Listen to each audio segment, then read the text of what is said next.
Welcome back, God Slayers. Welcome to an on-time episode of Death2Divinity, the first battle queer TTRPG show that is in your will.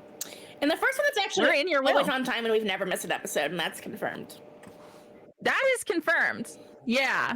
And if you've heard reports We're otherwise, gonna get the attendance reward at the end of the school year. Oh. I'm really excited about it. Okay, I actually need to know right now if someone in this room received that.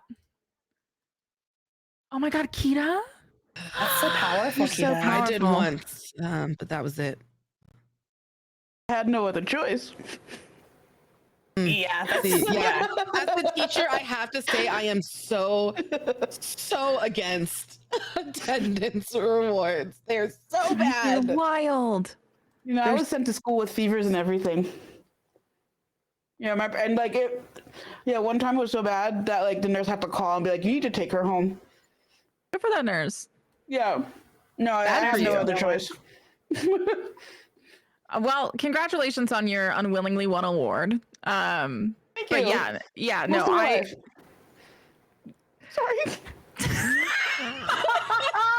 Welcome back to Death2Divinity. I'm so sorry that our internet was terrible for I don't know how long that was. I have time blindness. You can't make me figure it out. I've missed you all so much. We're here for another lovely session. We are starting Jolt, which is the first of this of Ampara's 7-course dinner, which I'm quite excited to get into. We're gonna try and get through all of this stuff up top relatively quickly, but we still got to get through some key things. First and foremost, you all have devised a new recap style for this specifically. Tell me if I'm wrong, but it is everyone gets to say one thing that happened last time? Yes. Okay. Great. Because I think about 5 things happened last time, so this will even us right out. So, is there a new order determination, or are we just following our hearts? Style on the fly, Just scream out. Whoever wants to go first. Oh, okay. Wow. Okay, whoever wants to go first, scream out. Perfect. That's you screamed right out.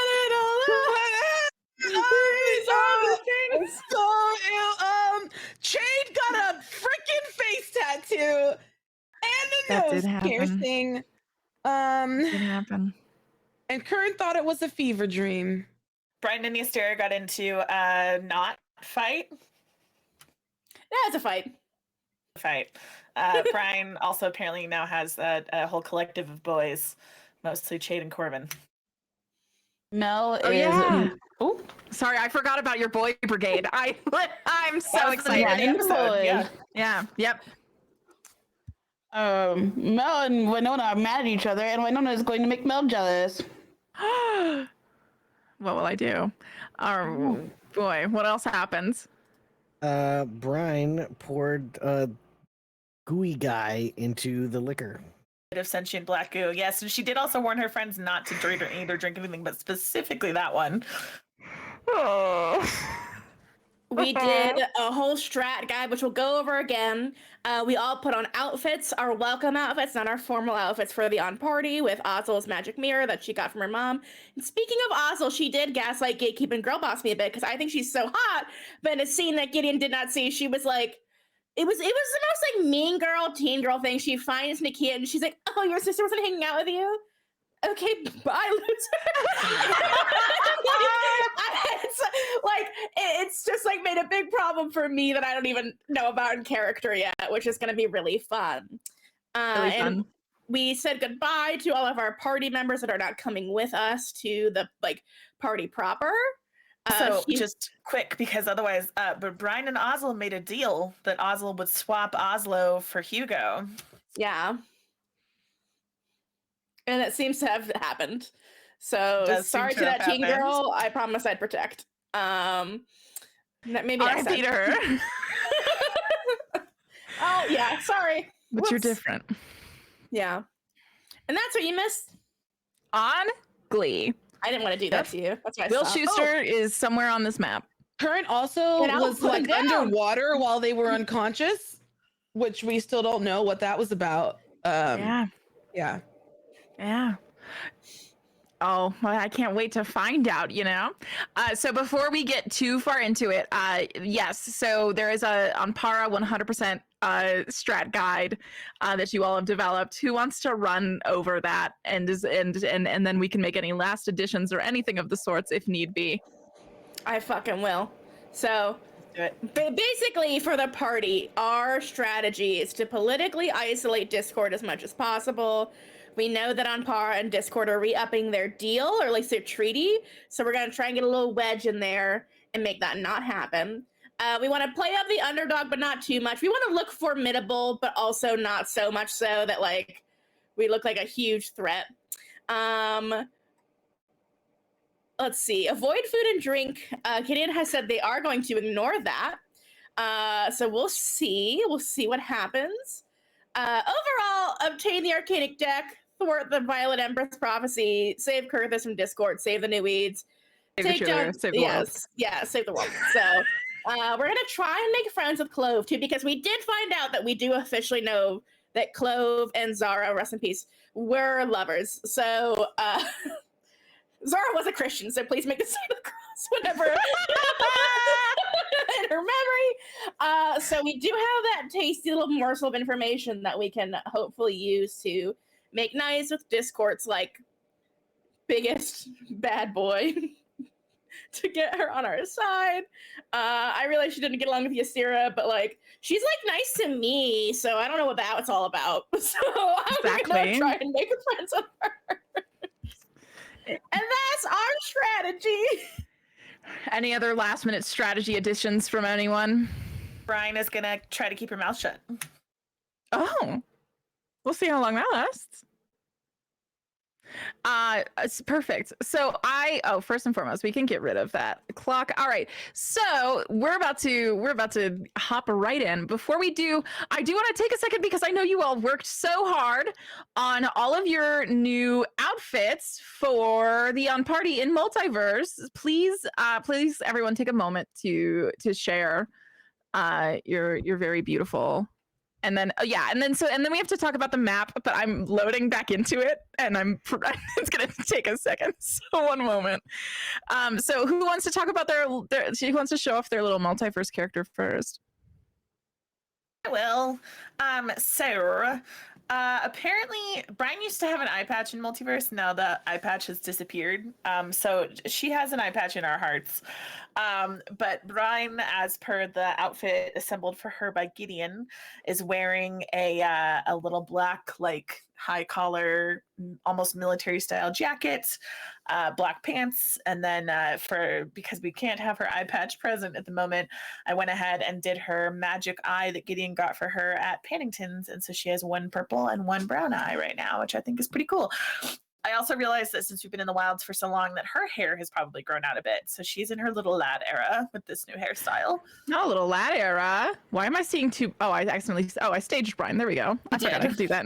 Great news. I was like, there's two Brian. Oh no, kill one of them right away. Okay, great. Brian's so small. Welcome. Who wants to share their little renovation next? I can show mine. Please. I don't know. I just kind of picked something that felt like a little cute, a little official, a little fatty, just a little It's all bit. free. And I it's so promise good. she's wearing pants, but you can't see them, and that's kind of the point. My brain just actually went. My brain just actually went. Let Winona take her pants off, and I went. I can't say that. Don't say that out loud. I mean, well, she kind of did. So she, I love that for us. well, she got little booties. She's got this purple Omen Soul-esque bit going, and that's it. Perfect. Who's going next? I can go. Hell yeah. Yeah, Current's giving off kind of girl boss pirate vibes. And they love that. They didn't exactly have the asset that I needed, but imagine, if you will, on top of this, Current just has like a hard piece of corset type armor. I know where the perfect piece for that is. So I'll help you out tonight. Thank you. I'll get you. I'll hook you up. I know exactly what we're looking for. And if anybody has been to Scheme Time before, they have the beautiful necklace button around their neck. I love that the Scheme Time's making a little appearance tonight. Perfect. Who's going next? I can go next. Yes. We know as what I described last week, and this isn't quite it, but I was like, well, Multiverse has different tools, and with them, I've decided to craft something that's sort of like funeral slutcore. So we can sort of see what Gideon's wearing here. We've got a deep V moment, but I am like meeting my mom, so I didn't want to get like too much. But it is a moment. We've got the gold Hey, sash. Mom, I'm a whore now. I love that for us. We got the cool little like shoulder cape. And I was just doing black and gold because I thought that's cool. Those are my thoughts. Yes. I love that Nightbot 18 thoughts. plus warning propped up right when Katie May said, "Look, Mom, I'm a whore now." Just as a reminder. Yeah. Anyway, Kaylin. Kaylin is shirtless with a big cape, and Is the facet to this cape hiding underneath your facial hair, or is it magically affixed vis-a-vis your back? It's probably, so I actually think it's tied to the sleeve, guys. So it's like a half cape? We're making brand new fashion. Yeah, Tim Gunn, don't listen. I love that. Tim Gunn, don't steal our ideas challenge. I bet he's Great. watching. I bet you he is. This is his favorite show. Perfect. Oh no, the door to the kitchen got deleted. That's everyone sharing their looks, right? I didn't miss anyone. I'm not about to. Unless you want to talk about Ystira's look. Oh yeah, well we've got and Corvin, thank you. I've actually redid every single NPC who will be present tonight. So you are going to see more than just these two. But yes, we can see that we have Corvin's equally dedicated funeral core wear in support of Gideon. And then we have Ystira's politically unmotivated outfit. And those two things are perfect. So, Sounds like and then, her. yeah, it sounds like her for sure. And so, okay, but then before we get into the swing of things, I do want to say, and you guys came in for a little bit there at the end to help, and I appreciate that so much. Put your little final touches on the world. But we have a very cool thing to show you. There will be other maps that of course, you've already seen some of them, but I want to show you a beautiful thing we've made in Multiverse. So, of course, all of our heroes are outside Trist's tree right now, but as we come down the path they're going to walk down, and feel free to actually walk down that path right now. As we come down this path, we are fully led into the entire palace of Anparas. Look at this palace! This was like a Sims super build. This thing is so yeah, so just for a quick lay of the land, if you will. So of course we've got the gazebo where Brine was last session here. This is Thievius's wing. Up here we've got a proscenium theater type deal. We've got Anpara's sunroom right here. We've got the kitchens that they hid in last week. Of course, we've got Trist's Tower, and then all the way back up here, we've got Malaya Pira's wing. You can tell because it's terrifying. Up here is the throne room, and then we got Anpara's wing over here. And then that leads us out to the beautiful waterfall and the gardens where where Brine and Ystira stayed. We've got the Mourneranth down here, as well as Fife's wing. And I forgot this far corner is Limerick's wing, but don't you worry about that. That's the lodge, but don't you worry about that. And then of course we've got Anpara's palace and ballroom, but you'll see that later. Don't you worry about that. So that is the big old view. So yeah, very excited to share that. We'll get to see it like further closer up as the session and the whole arc goes. But yeah, so that's the little map that we had to share today. And I think that's like the last of the things I want to share before we kick up. So I'm gonna pass it back up to everyone else in case there's one final thing. Oh, and I love you, say it back. Will you remember to do it before the session starts? Say it back. Oh yes! Oh my god! Oh yeah, sorry. Love and boxes. Loves and boxes shouldn't mix. You're right. Get into it. Box first. It's going to be so fast. I'm getting on my box. Hello, everybody. We want to say thank you to our sponsor, Dire Dice. Get 10% off anything that you purchase from them with the code Death2Divinity at checkout. If you mention us in the notes, you might also get some free stuff. Tonight during break, we're going to give away a $20 Die Hard Dice gift code. Feel free to enter that, even if you've won before. Just go for it. We also want to give a shout out to One More Multiverse, which is the incredible platform that we use to make this gigantic, phenomenal palace and all of the submaps that are contained within it. Thanks to Mackenzie Mullins, our artist, who did the full body character art that you see in our stream graphics. Make sure that you check us out on Patreon for our Scheme Time, which is where you see things like this being built. That's every Thursday night with Katie May and various guests from the cast and crew. And then you'll also get to hang out with us for Gaggle of Gamers, which happens the last Monday of every month. This past Monday, we actually played Raft together, which was incredibly fun. And I'm excited to do more of that. And then if you want to check out any in-game lore, check out the prophecies, which I'm sure will come into play at some point during this ball. You should do that at our community pages, which are maintained by our incredible mod team and our community members. So yeah, that's all. That's it. That's the whole box. And now we can do I Love You, Say It Back unimpeded. Unimpeded, I love you, say it back. Wow.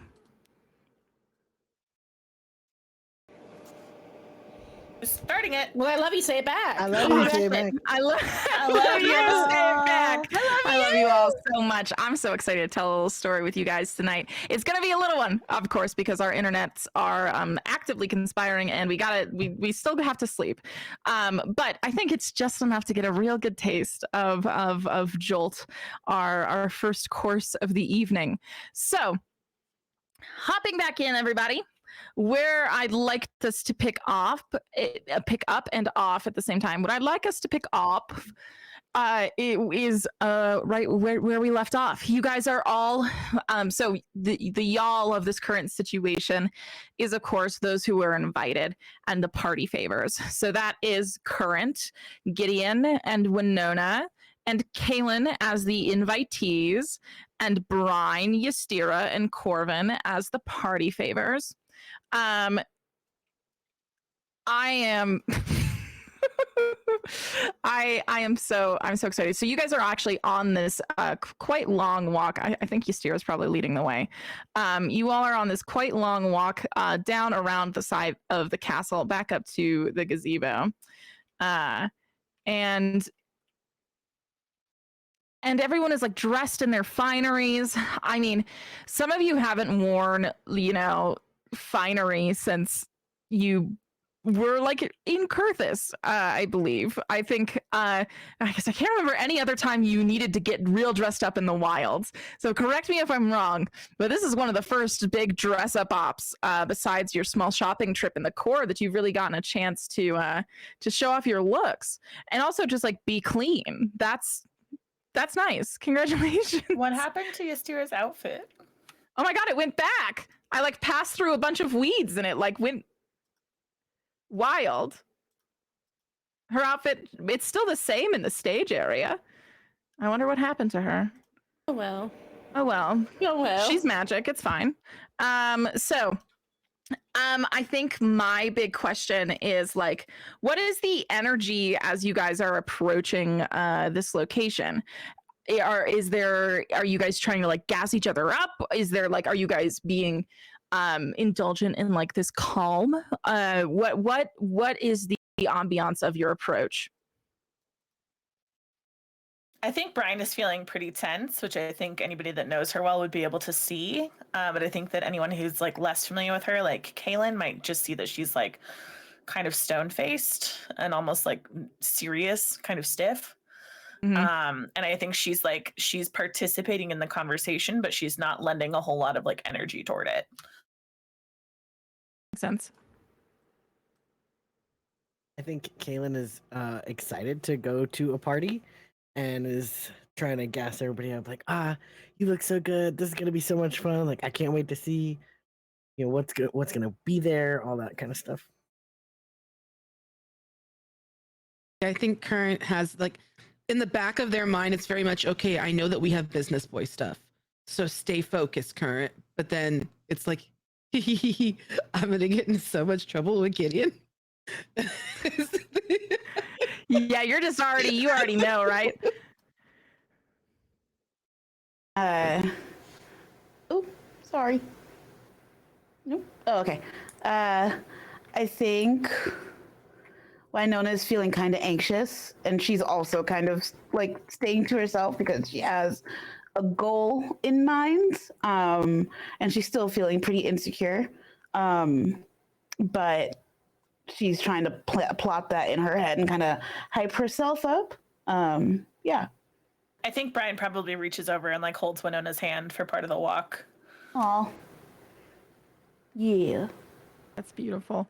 Partway through the walk, Corvin comes up next to you, Brine, and says, "We're pretty much matching."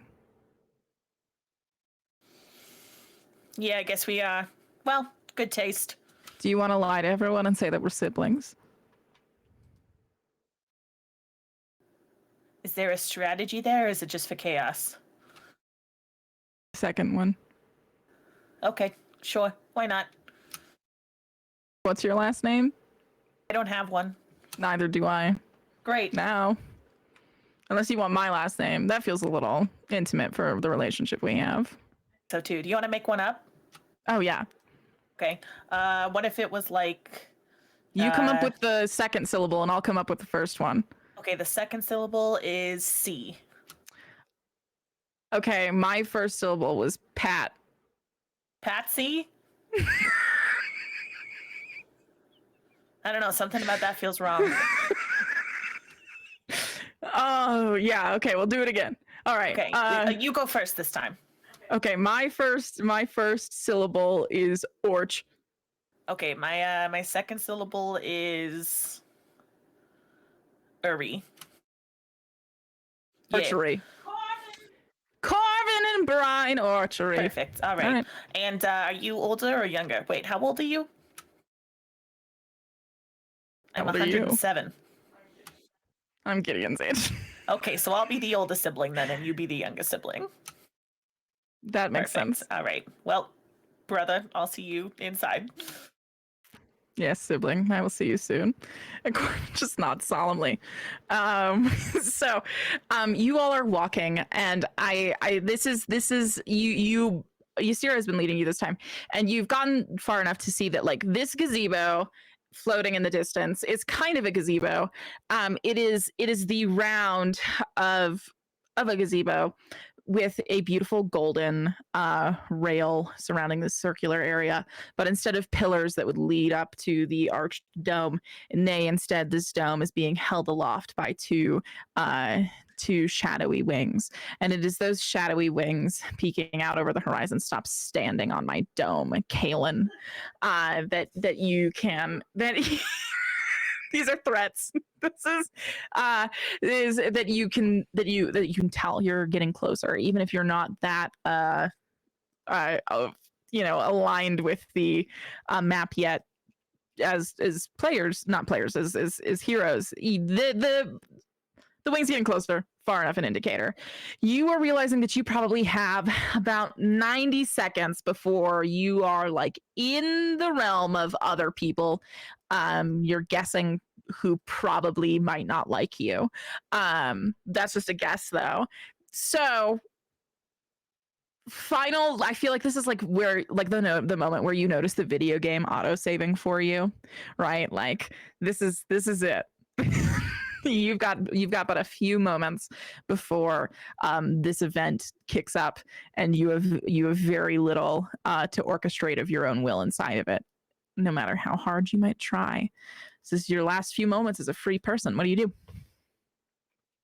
I think Brian kind of peels away from Corbin and like squeezes Winona's hand and just walks up to Gideon and says, so obviously I'm a little out of practice with people, but if we're going to make it out of this thing alive, I think we should be on the same page, yeah?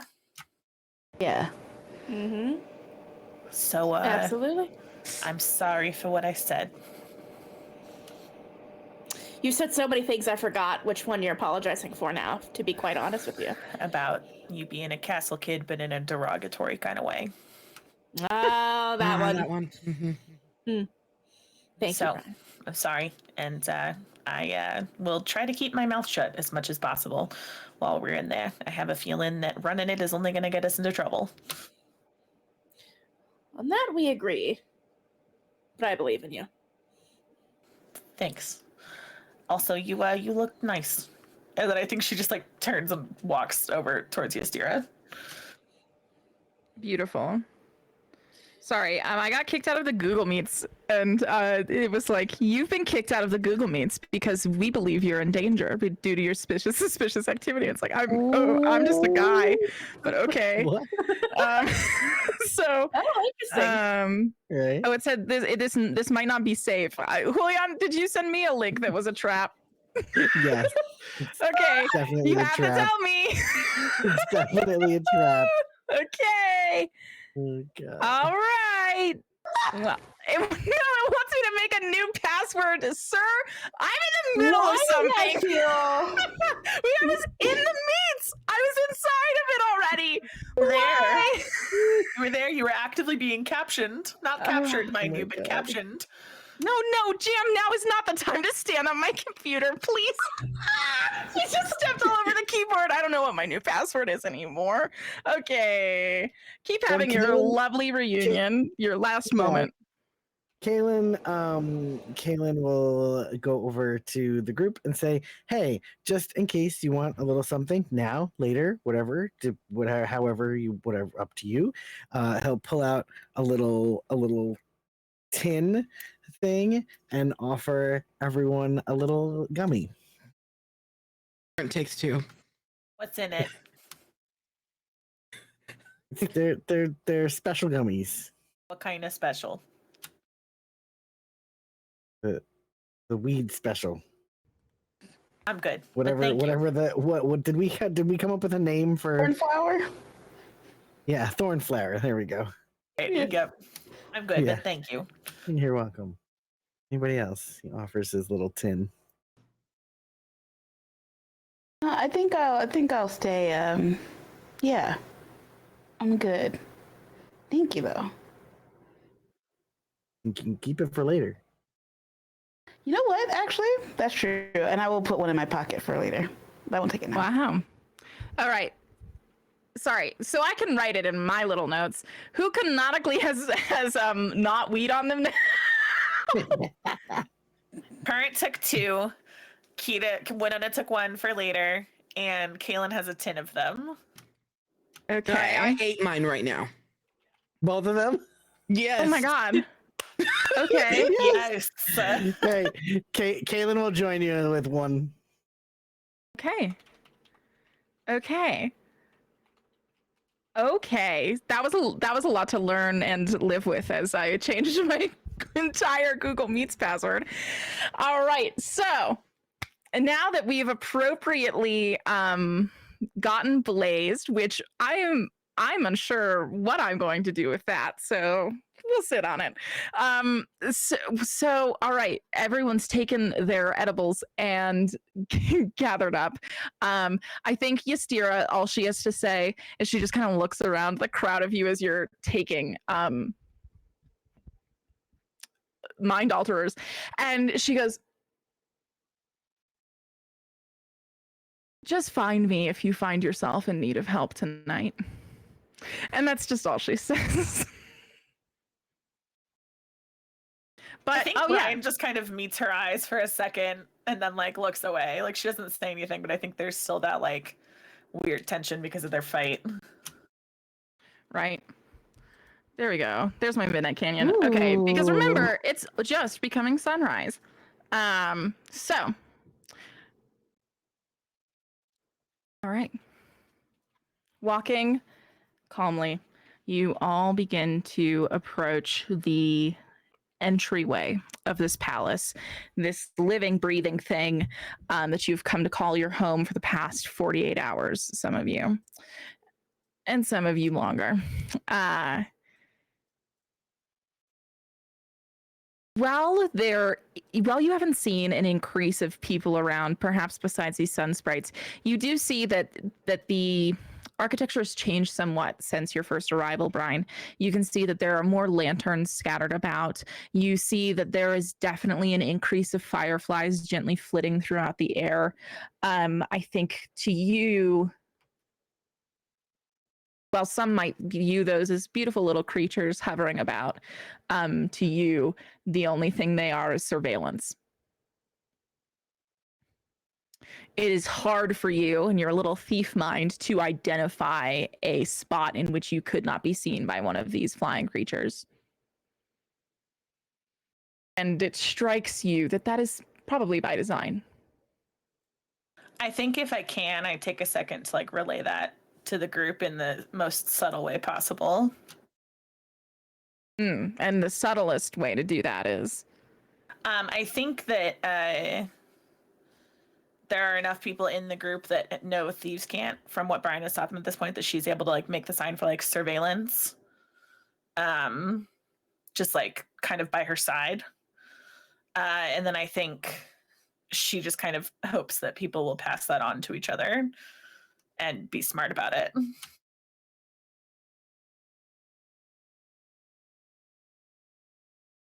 Okay. So, as we head on down, I think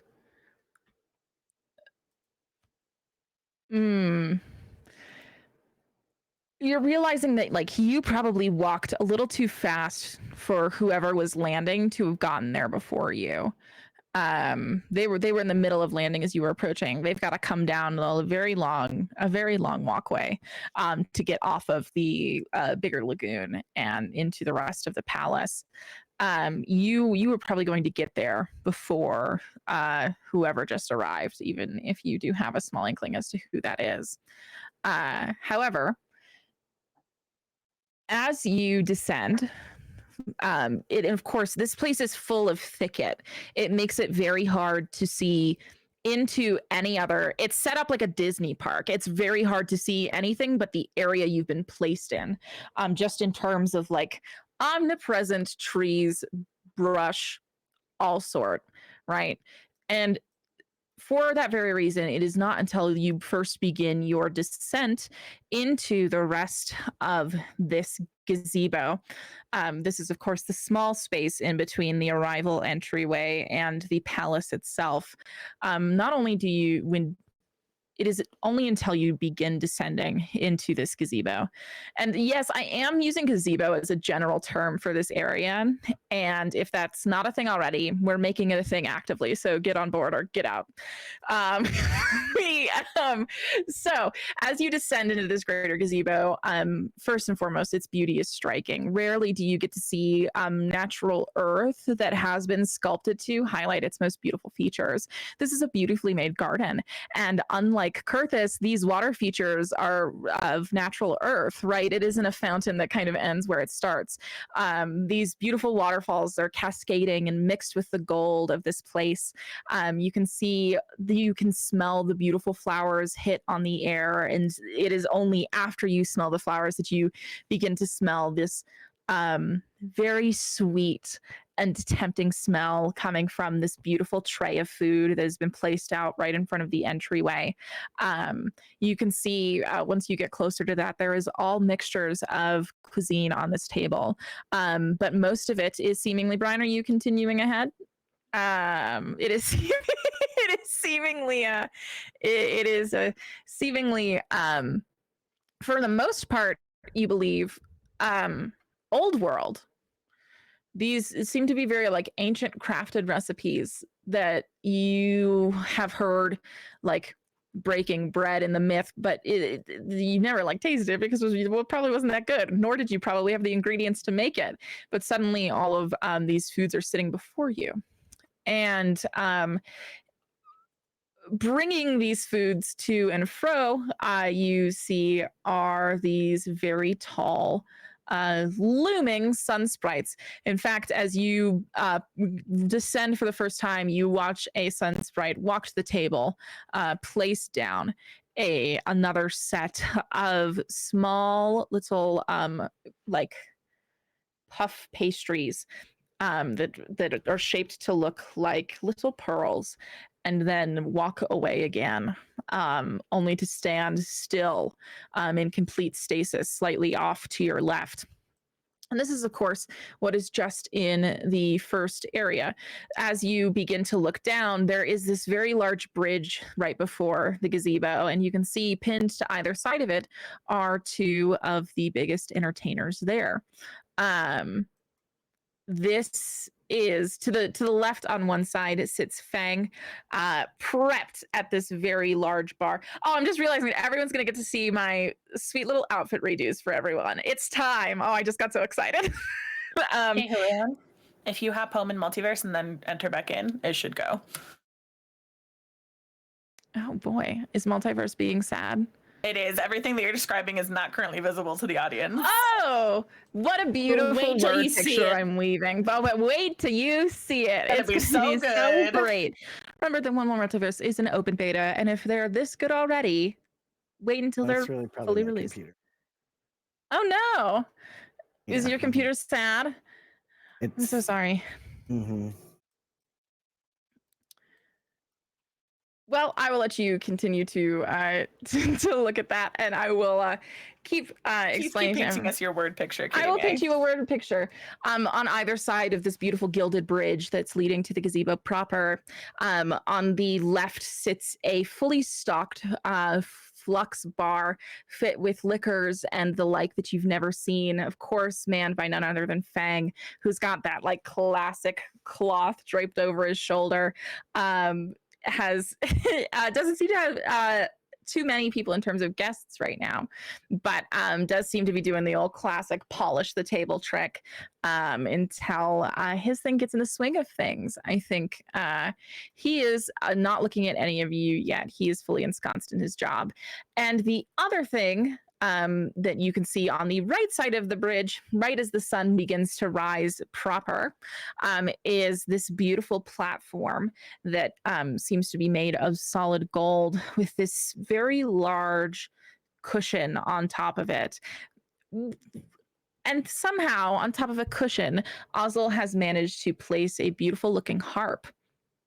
And she is sitting there, sat there fully, and just plucking away at this harp. There are a few things you notice right away. This is probably a magical instrument. The sound that it is producing is filling this gazebo fully, and 2, making it very hard to hear conversation that's not happening any more than maybe 2 or 4 feet away from you. So not only is the instrument that she's using magical, you are also getting the feeling that it is producing some sort of magic music as well. And then it is only after that that it leads into the gazebo proper, where everyone, where all of the party people seem to be at the moment. Now that is of course a whole host of folks. The first people you see is, of course, those who are lining this gazebo right now, stood in a half circle, present to the events that are unfolding, are the Iron Eater Enclave. They seem to be dressed in clothing that is specific to them right now. Very much their arrival looks.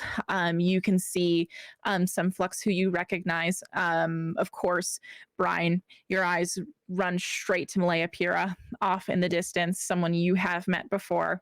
I think many of you are able to look at Trist, this beautiful Flux who is standing with these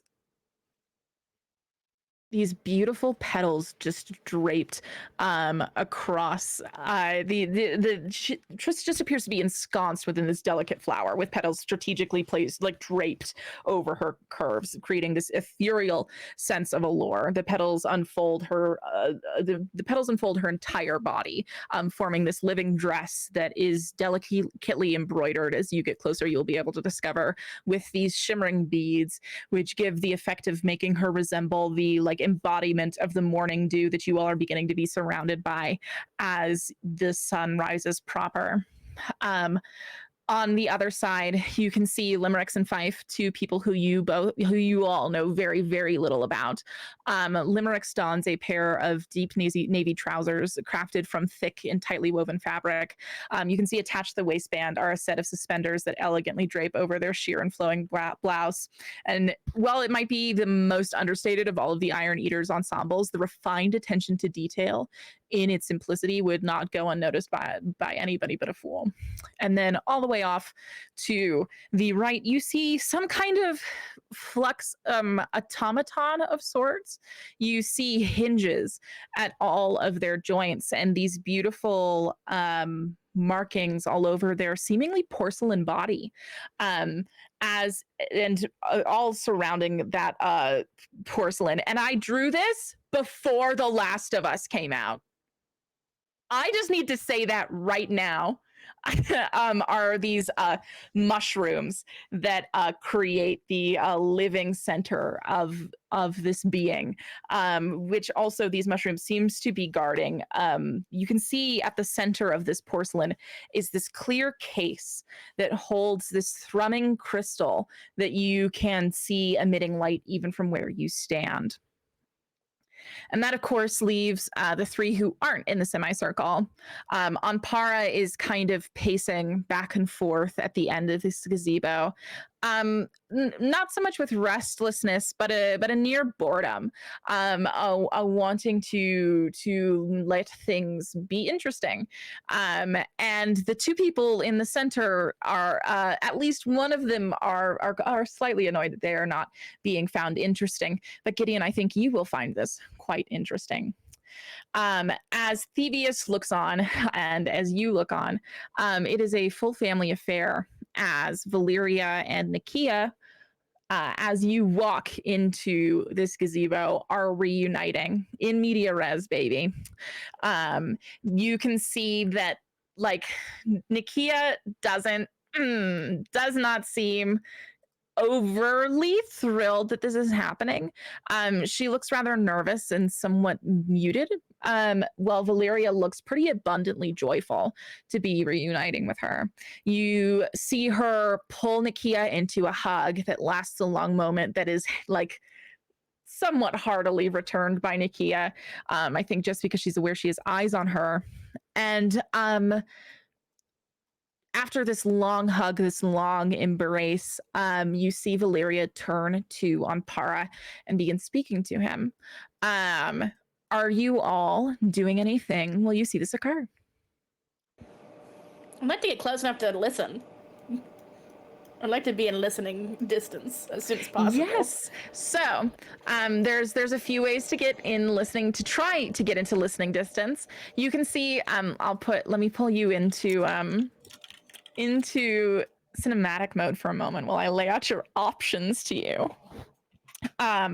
So you can of course stroll right across this bridge, right? Make your presence known, stand around, right? That will get you in full listening distance.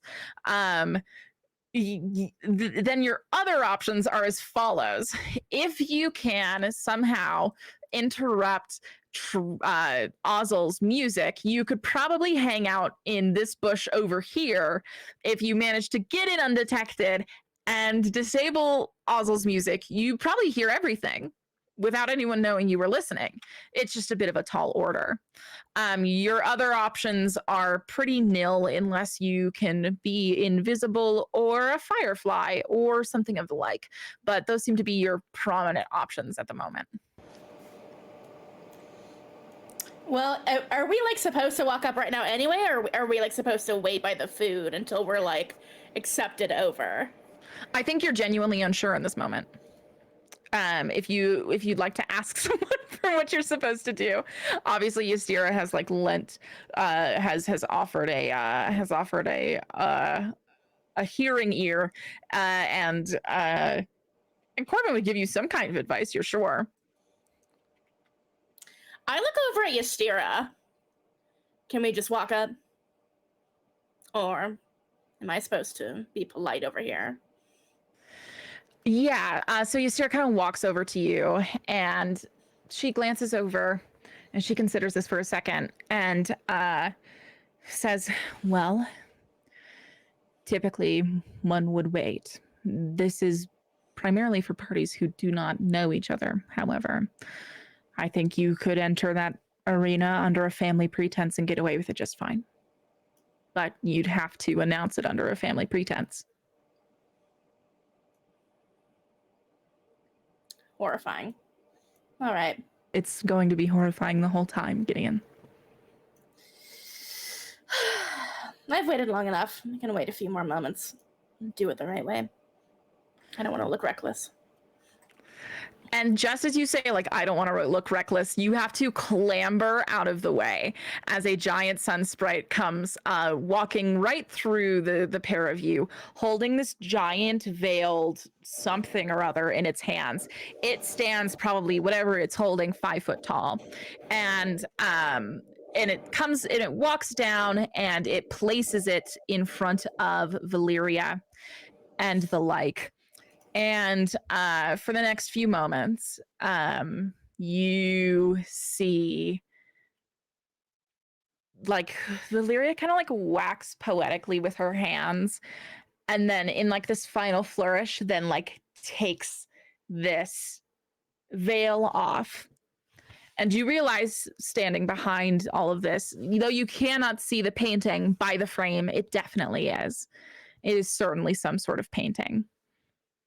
And you watch the backs of the entire Iron Eater Enclave stiffen for a moment as Anpara gets close to this painting and looks it over once, twice, thrice before looking back up at Valeria with this very large grin on his face. Whatever the gift was, it seemed to have worked well.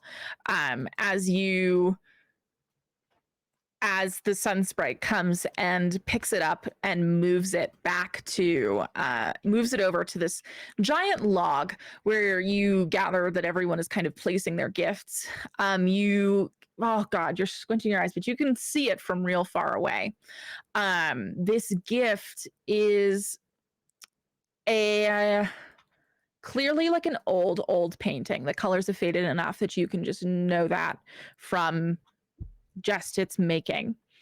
And this wealth of colors in this oil painting have been used to skillfully depict Anpara, but as a tyrant, blood dripping from his mouth and wings as he descends down to Acramon, the people below on its surface clearly fearful.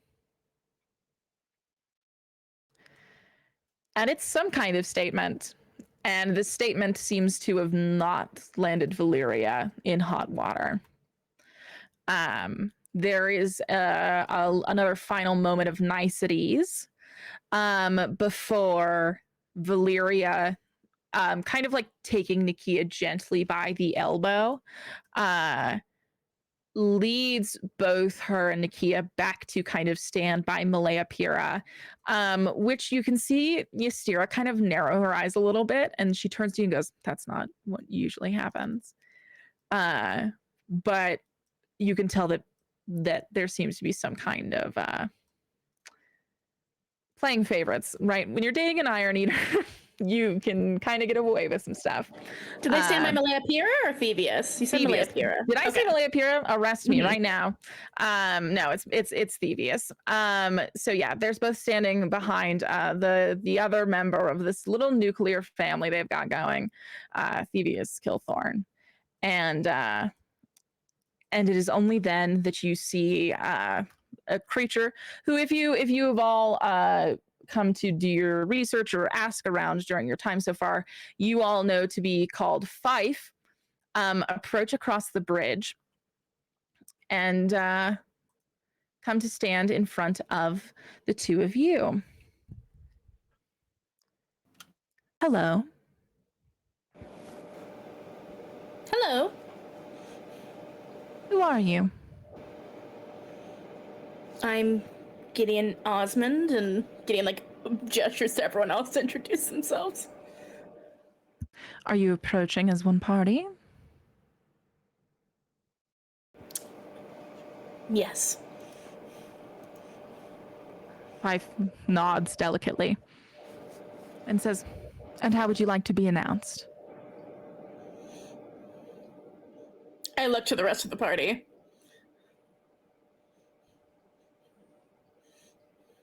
We didn't come up with a team name. It's the most vital thing.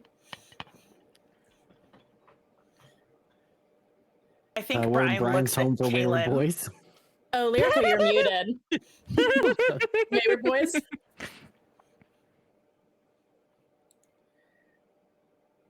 Was Lyrica muted for anyone else, or am I being pranked? I can't hear Hello, Lyrica. can you hear me? Oh, no, Now I I can. can. I can hear you. Wait, what are we going Wayward Boys?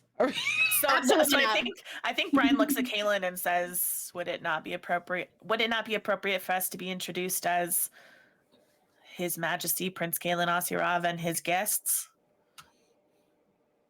Ugh. I mean, And then I think she looks at Ystira for approval. Ystira will make eye contact with you. She does not want to help in this arena, it seems. oh no. What if that any like? survivors? Yeah. I was gonna Oh, you first. No, you first. No, you. Oh, I was gonna say warriors from Kurthus or something like that. Representatives of Kurthus. Representatives We're feel a little the Kurthus crew. Kurthus crew. And just as you say, Kurthis crew, Oh no. you hear, Oh no. you're really going to liken all of your successes to that place of all places. And you all whip around, and from behind you, you see standing completely alone by herself, none other than the very Gemma Vario. Yes, my queen. Gemma, you beautiful bitch. Yeah, Kurt just runs up to hug. Oh my god, yeah, no, yeah. She opens her arms and whoever wants to get in on this hug very well may. Oh, you smell Um, amazing. Oh, you smell so good. Ysira does not join the hug, but she stands adjacent to it, which in Ysira's book is by far close enough. Brian, I can't hear you. My mic mute broke again. Hello. I think Brian stands back a little bit, but makes like very significant eye contact with Gemma over Current's shoulder. Yeah, when you catch eye contact with Gemma, she winks at you, which usually when you guys are out means that she needs to tell you something. I think Brian just kind of like gives like a short little nod. And she says, well, now, before anyone gets too attached, how's everyone been? You know, it's been interesting. We went to the core. We got separated. And now we're all here again. Extreme you. highs and lows. Yeah. Death. Well, one big death. And New full of magic. prophecies. Prophecies, monsters. Yeah. We didn't come up with a team name. Do you want to be on our team? Oh, I'm sorry, I did come on my own team. How did you get here, Gemma? What team? Well, since that one over there, and she points off at Ysira, since that one over there is so reticent to represent fidelity, I will be doing so. No team name, huh? This is the hardest decision I've ever had to make. Well, then don't go as a team. Demand you're announced separately. Make it seem like you're all here of your own allegiances, and you can be swayed. Ysira and I were both brought here as party favors, so we technically weren't invited. We were just. And Gemma just like holds her arm out to Ysira and goes, "Who do you think my party favor is? It's not you." Oh, I know. I'm just saying. It is a little. I don't know. Being introduced separately might be the thing. Yeah, let's just do that. Because that's an easier decision than coming up with a team name, but we will circle back. And then Gemma looks over to like... Ysira and goes, "You in live?" And then Gemma just goes, and then Ysira just goes, "Yes." And Gemma just nods. Current. Oh, I was just gonna say, I think Current's gonna pull out one of the leftover crystal like sunburst crowns that Monarch had and put it on and be like, well, then I guess I'll represent the core. Oh, you look dashing. Are you in power now, Current? Something like that. It's kind of grown on me. What do you think? I love a person in power. Current almost loses all of their senses. I'm staring at her like you're doing it. It's happening. It's happening. Oh my god. Am I doing it, Kitty? And is this doing it? Yeah. Okay. Well, if you're nervous, I can go first. Set the trend if you'd like. Okay, wait. I have a question. Winona Peter kind has of a just question? like. Oh no, Winona has a question. You're good. Both of us have a question, actually. Oh. But like, Gideon and I's. Brian's our party favor, right, Gideon? Yeah. So do we introduce together, or would I be like current champion because of the core? Or do I just go solo? I mean, whatever title you want. Do you want to say Winona of the Weeds, Winona the Omen Soul? We can go in together if you want. You see like Gemma's eyes kind of like widen for a moment when you go Winona the Omen Soul, and then like the shock is gone after a single flash. But she's like, and then just is normal again. I think What Brian is that, kind of reaches Gemma? up and like scratches the back of her head and says, "We might want to leave the omen soul part of it out of things just for Maybe. now." I'm scared. Oh, I don't know if people should. I don't know if they should know that. But So how long is it going to be a secret? Amongst us? No, no secret. Amongst them? Do we have anybody showing up that knows that you are the omen soul already? There's still a big difference between somebody knowing you're the omen soul and announcing that you're the omen soul in a god's palace. We have to can, assume that you they know. know, but you still don't need to identify that way and make yourself a target. There's Champion of the Weeds, there's Current's Champion. You've done so many other cool things. There's multiple other cool titles you can choose from. This is fair. I kind of. I'm just so nervous. I forgot. You know what? Oh yeah. Okay. You can see that Corvin has taken up conversation with Fife in attempt to make sure that Fife does not hear any of the words that is happening behind Corvin. All right. So Solo, do we care who goes first? Gemma volunteered. Why don't we let her give us an example of how to do it? Great. Yeah, so Gemma nods and I think like goes up to like start kind of like gently pushes Corvin out of the way. And and just as Fife like begins to start talking, you see Ozzel kind of turn around and just like kind of speak over the conversation and go, "Oh, Gemma, I didn't expect to see you here."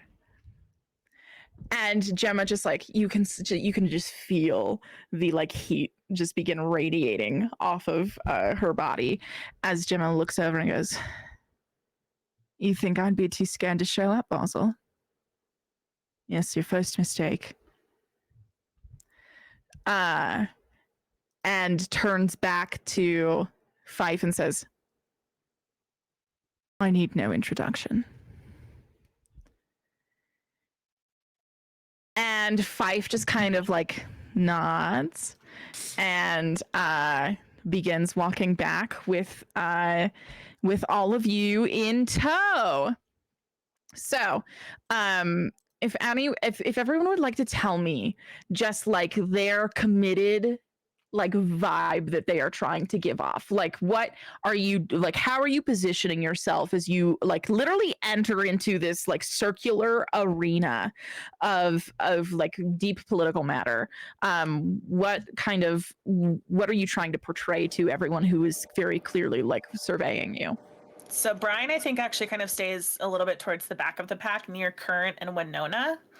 And before they move too far, she kind of leans in and tells Current, because Winona knows already, because Winona was with her when they did the Fang hunting. But she kind of leans in and she tells Current, like, "We have a mutual enemy behind the bar. And I highly recommend that you school your features before you walk past, lest it become fodder later."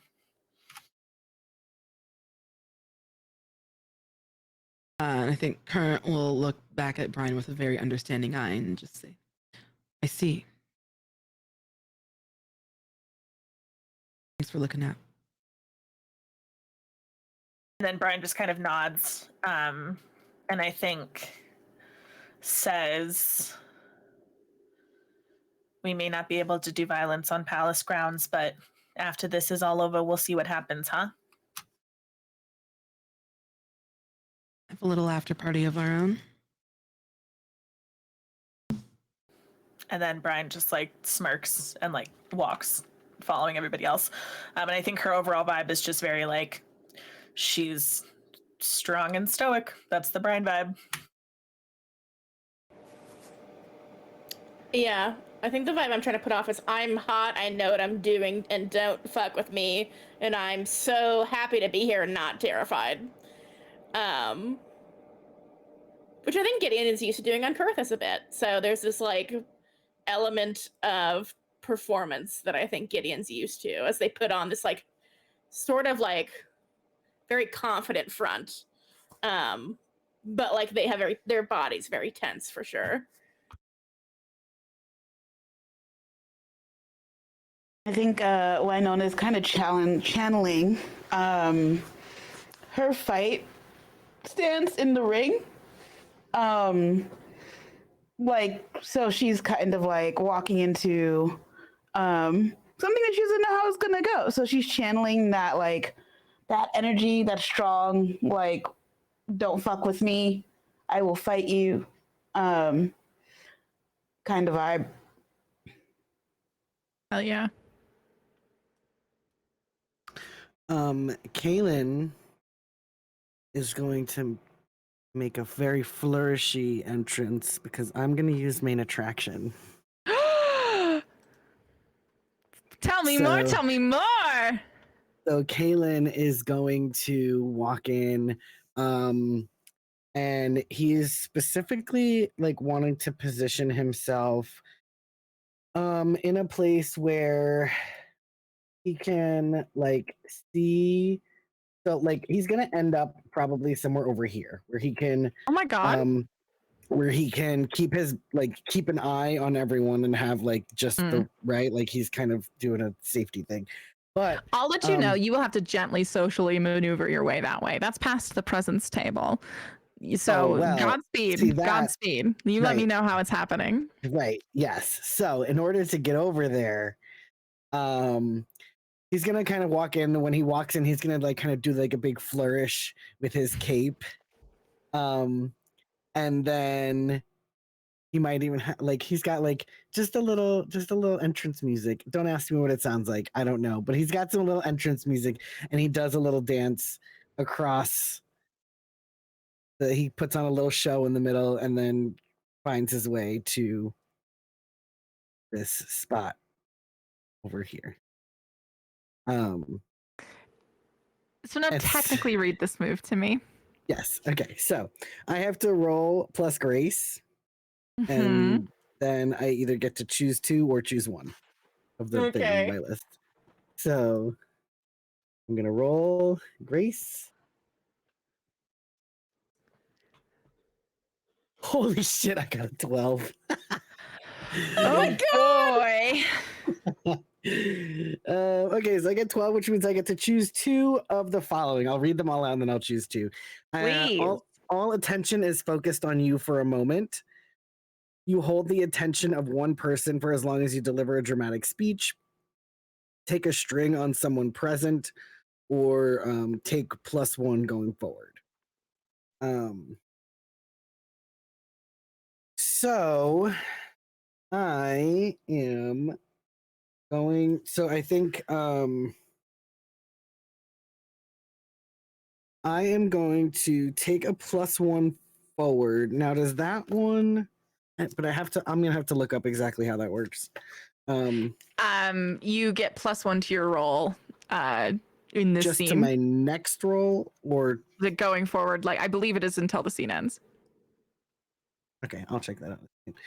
And then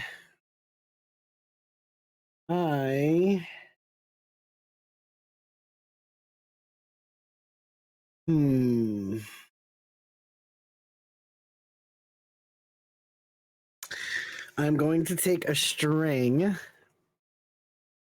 on. Oh, there's so many people here that it's like a little hard to figure out exactly which one I want to take a string on, but I think I'm going to go with I'm gonna go with Ampara. Yeah. I'm gonna go with Ampara. Oh wow, delicious. Yeah, so Gemma is leading the pact as previously decided. And so I asked this question not because I'm trying to prescribe something to you. I'm just trying to get a feeling for this. Are you letting this be an act of offense to Gemma? Like a purposeful like stealing of her moment? No. She did kidnap Nia. Mm. So, you know, And it would be And Mirabelle. there would be fair. Like, I don't know how you feel about her in this moment. So I think that as Kalen was kind of doing his little dancey way across, he would probably have just grabbed Gemma's hand, pulled her in for a little like spin, made like direct eye contact with her in his little spin, and then let her hand go and flourished away. That's what he did. Perfect. Yeah. So there's this sweeping dance across the entire dais of this gazebo, and I think that I think that there is a you got a 12, right? So everyone's eyes absolutely on you. I think to a to different reactions. You can tell me if you're specifically looking for anyone's. So as this there's this dancing moment, and sorry, can you tell me like specifically the style of, are we classical, jazz, are there stunts? Just a quick clarification for like me on a personal level. You legally have to tell me if there's stunts. Probably no stunts. Okay. But very flourishy dance. I'm thinking he's probably be easiest to walk in with, like probably merengue or something. Perfect. Yes. Okay, perfect. Great. Yes, there's this sweeping moment as everyone else in the party watches Kaylin take up this beautiful piece of movement across this dais, sweeping Gemma into a brief dance, which leaves her very fucking confused, but bemused because she has to be at this party, and she has no idea where her and Kaylin stand. So Kaylin, you dance all the way across, and Ampara, who I believe had probably like come to sit at his little knot throne for a moment, was kind of leaning forward with a hand gently placed underneath his chin as he watched you. And as you come to stand off to his side, he regards you for a moment.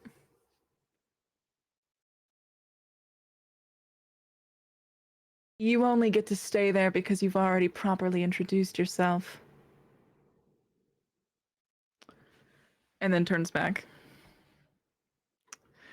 And do you say anything in response?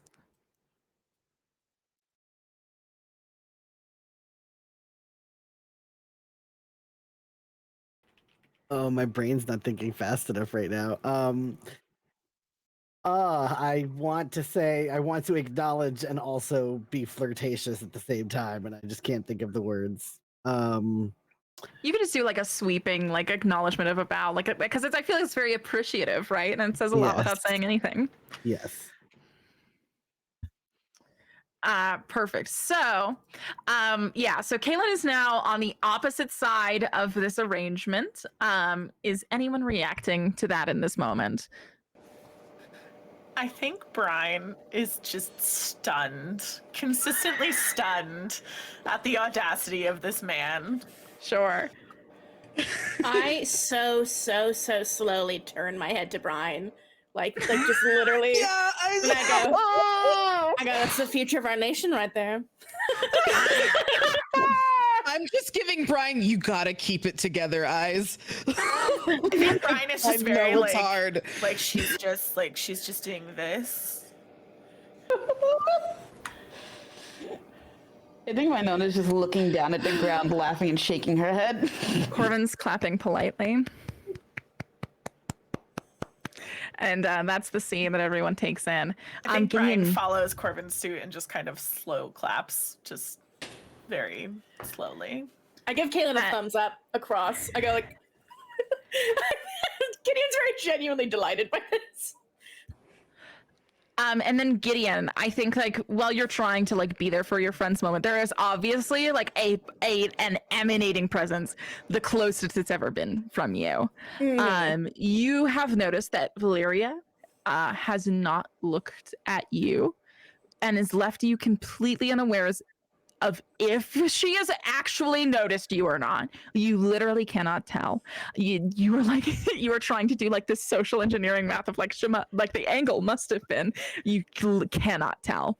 I'm doing the exact same thing. I am like refusing to look over there. I want to look at Nikia, Okay, so but you're because like- she's standing Yeah. next to Valeria, I'm not looking yet. Okay, so let me know when you do start looking, because I will keep information to myself until that point. If am I allowed to telepathically say hi to Nikia? Just is that? We don't even have to have a conversation. Yeah, no, you're the it's the smells, right? Yeah. Okay. Gideon just goes, "Hello, Stinky. I missed you." Nikia's mind, very genuinely thrilled. She's that's it. I think Gideon's like so anxious that they like are like just any moment of friendliness. Like Kaylin's dance sort of relaxed them a little bit, and then knowing Nikia is safe, so we don't have to have like a whole scene. But Gideon just like acknowledges Nikia, but is still not looking, and is like outwardly stone-faced. Yeah, because Gideon's not looking current. You can see like Nikia for just a moment, her head like whip back to look at Gideon. I think Gideon, you smell because I had to decide what Nikia's scent would be, and even though you didn't ask, I'm telling you anyways. It's the smell right after you open a packet of Gushers. Thank you. Yes, it's so good. So yeah, you see Nikia's head like whip back for a second. You see that she is dressed in not armor. It's not quite formal wear, but it's not armor. Like you remember seeing her in like this like literally like metal swimsuit with like giant glaive boots that went all the way up to like mid thigh. This is instead like a very beautiful like white blouse that is cinched at the middle with a corset that goes into this skirt that splits on one of the thighs. But I think the thing of note is that like the pouch that is very clearly you have always known containing her arcanic deck is on prominent display right now. Still even here. So, with that moment, I believe, okay. So with that, with that beautiful dance completed, I think like Gemma's in the middle of like gathering herself after that musical moment of adjusting to that new reality of life, and you can kind of see she's kind of deciding where to go next, and all it takes is a fraction of a moment of weakness, and that is all it takes in this moment before you hear the harp music change slightly and Ozzel speak. And Ozzel's voice carries effortlessly throughout this entire gazebo, like she's whispering right next to you. And you hear her say, "Divine One, Flux and Folk, I wish to announce my dear friend Gemma Vario, the daughter of Jamaxis Kilthorn and the Pirate Queen of Isis Fidelity."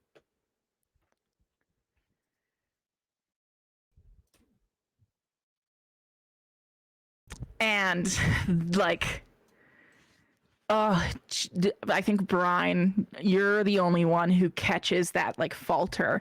You see Gemma's posture just shift slightly. I think Kilthorn staggers me. Oh, does it now? Let's look at a stagger, shall we?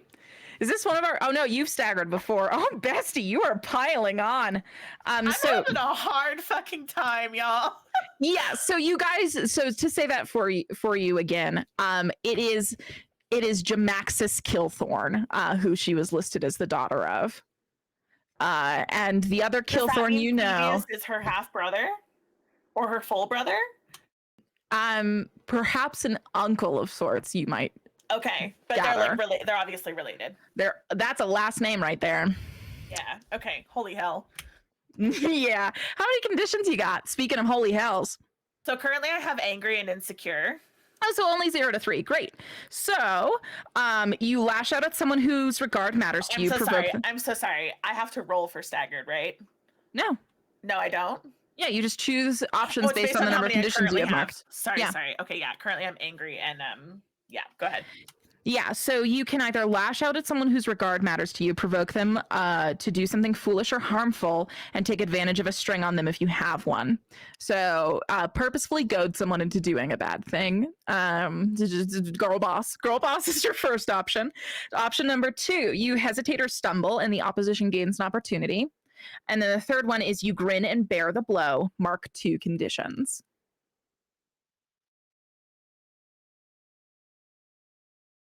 Question. Hmm? Do I have to do the thing right now? It does not say. I think it has to be in consequence of it, right? I think Right, it either has to be. So like it could happen this scene, like it could happen like when I'm being introduced. It doesn't happen to happen like right this second. Yes, I think Okay. I think it's either immediately and it doesn't have to be related, or in a near future time and it should seem directly related to the thing that caused the stagger. Right, like either like in the moment you lash out at something that's completely unrelated, or it like boils to a point where you act clearly in motivation of that thing. Does that sound fair? I'm making it up as I go. Yeah, that does sound fair. I'm really heavily debating between 2 of the options. I'll happily give you time to decide. Yeah, keep going, and I will let you know my decision in about 1 minute. Perfect. So at that point, like everyone kind of breathes that in for a moment. I think like Gemma included. But then after a long moment, you see Gemma kneel in the center of this dais in front of Ampara, and she sweeps her hands out as her head goes down into a bow, and she says, "Divine One, it is an honor to be welcomed to your wonderful palace and your wonderful party. I am, of course, Gemma Vario, one of the leaders of Isis Fidelity, Queen of the Pirates, and I have brought a gift befitting of a god." And Ampara takes a moment and says, "Step forward."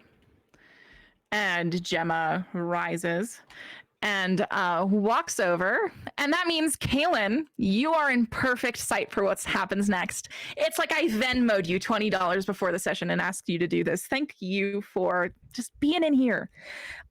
Gemma steps forward and produces this like clamshell case, not an actual clamshell, but one of the guys, that is this like beautiful brown leather, pretty flat, but wide. And she produces it from inside her little pirate's jacket that she wears also around her elbows. Oh my God.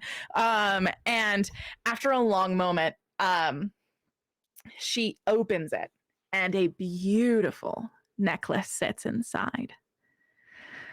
A necklace, gold in metal and green in stone. Kaylin, you are sure in a moment that this is Osirite.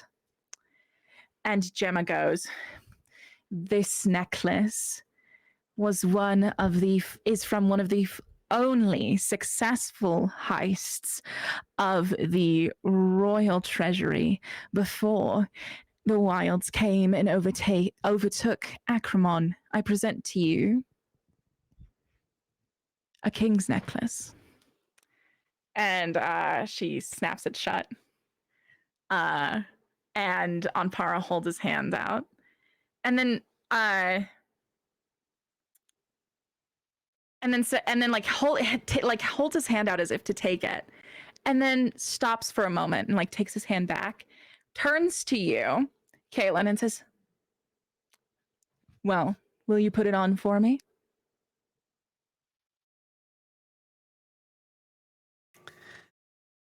Absolutely. And Kaylin will go and grab the necklace from Gemma, and stand behind Ampara and make sure that, like, he'll put the necklace on, but he'll like also like caress up his collarbones as he's doing so. Oh my. And like, yeah, and then like, put the necklace behind him or whatever, and Brian's biting the inside of her cheek so hard it's bleeding. um, and he'll say, "Wow, yeah, it's a good look. You have the build for that necklace. It looks good on you."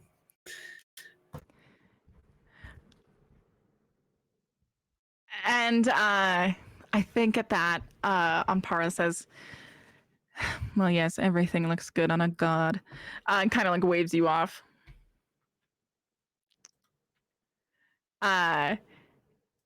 So, after you've been waved off, Ampara looks at Gemma for a long moment and then says, I was not expecting to so appreciate your gift, Gemma. In fact, it might be one of my favorites so far. He's kind of like lightly touching it on his neck as he says this. And then he pauses for a moment and goes, please make yourself at home and reunite with your favor, shall you? Ystira?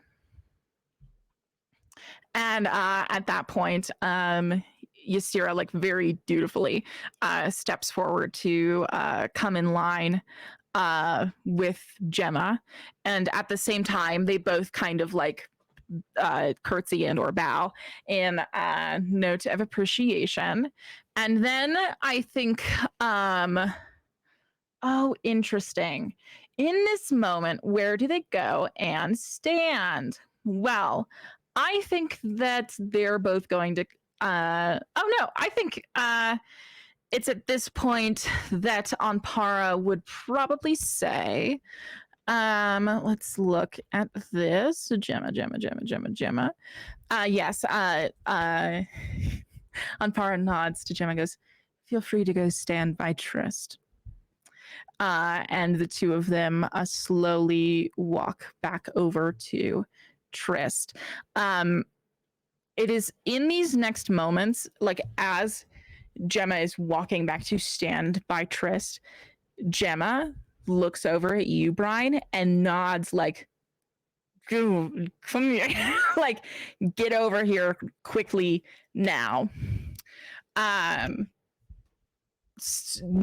it was very much that head gesture.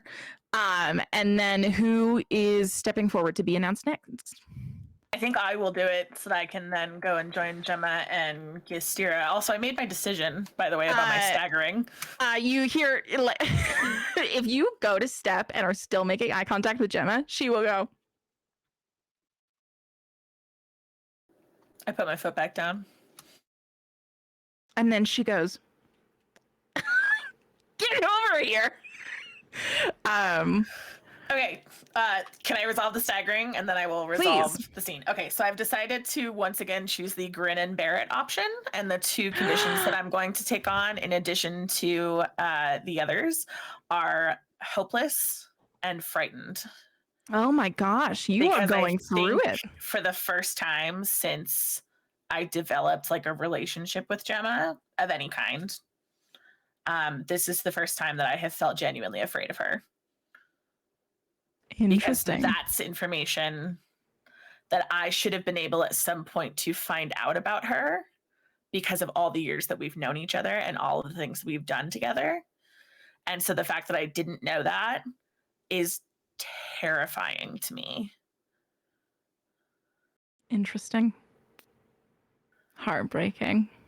And if Gemma is a Killthorn and is still potentially like involved in that, that's absolutely going to add a threat of hopelessness to what's going on with Brian. Sure. So that's my little emo moment. Yeah, so I'm gonna go ahead and put my head down and just kind of like scoot over towards them and just try very hard not to be like seen. I think actually I'm gonna go like behind Thievius and Trist to try to get like over to them without being spotted, basically. Just like use my small size to my my benefit. And I think like you are the one person who could get away with that in this party. I will give it to you. So who is stepping up to kind of make that distraction for Brian? I'll step up. Oh, go ahead. Oh, okay. I step up.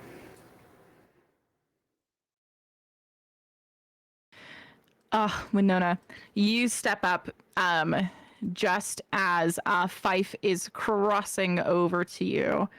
And Fife looks down and says, "How do you wish to be announced?"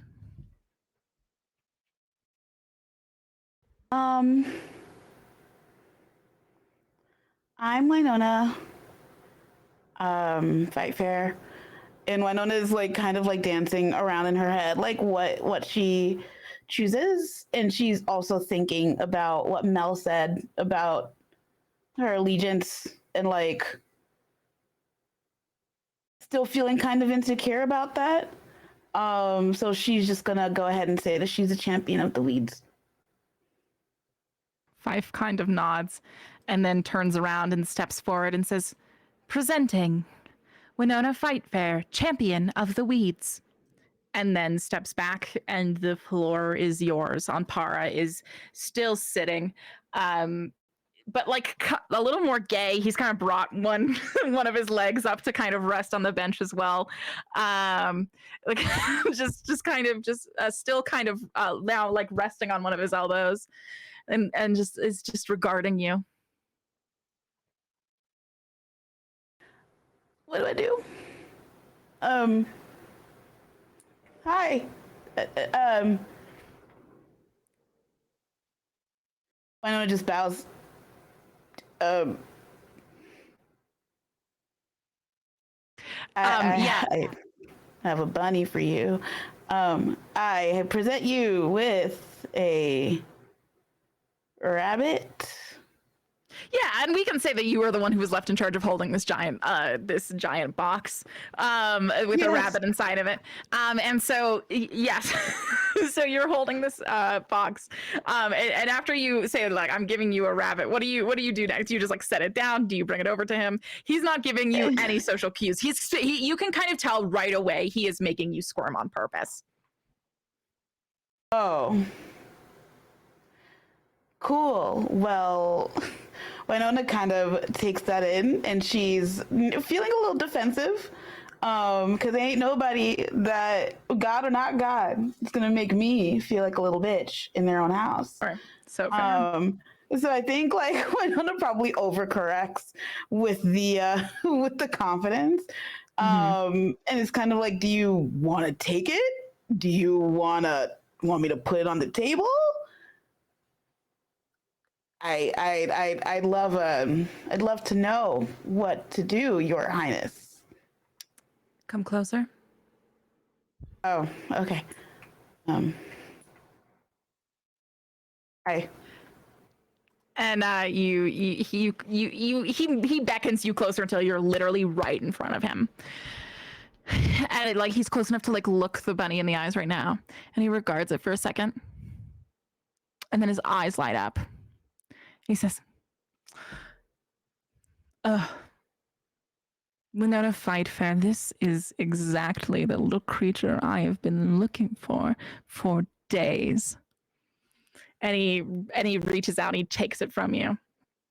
And he puts it like on the bench next to him, and then he kind of like waves his hand like this, and like right as it punches, you see this like gilded cage of light erupt around this creature. He says, "Thanks to you, Winona, my first course of this very important party has been saved." Now, okay. Do you know what the courses of a traditional flux dinner are like? Unfortunately, I don't know. Well, the first course is called a Jolt. It's where you find yourself now. Food, drink, light, just the start, but traditionally it is known for a moment of its namesake, a jolt, a surprise. I lost my surprise, and you found it. Incredible job. You're welcome. Are you excited to be at your first flux soiree? Excited is one way to put it. Well, there's always many ways to put things. For now, you are free to go stand by Fife. Okay. Thank you. I did not say that. Nope. No. What? What? No, you didn't. You No. didn't. You're wearing a ring. No. Yep. You just say okay, and you just slowly walk away. And while that has happened, Brian, do you say or do anything as you kind of saddle up next to Gemma? So I think like when she kind of like shows up next to Gemma, she says very quietly, in the hopes that no one but Gemma and potentially Astira can hear her.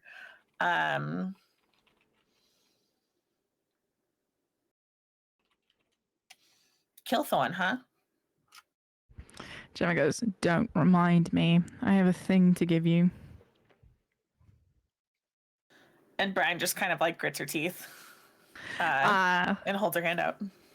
And she reaches into her inner pocket again and produces one ruby red apple. Places it in your hand and says, "This is to be a gift to him. She's asked for it specifically." Are you going to tell me who she is? Guildmaster Highlocus. And I think Brian kind of has a moment of like, oh, yes, that makes sense. She's just thrown off. So she like tucks it into her jacket and she says, she's still alive? Emma just nods. Okay.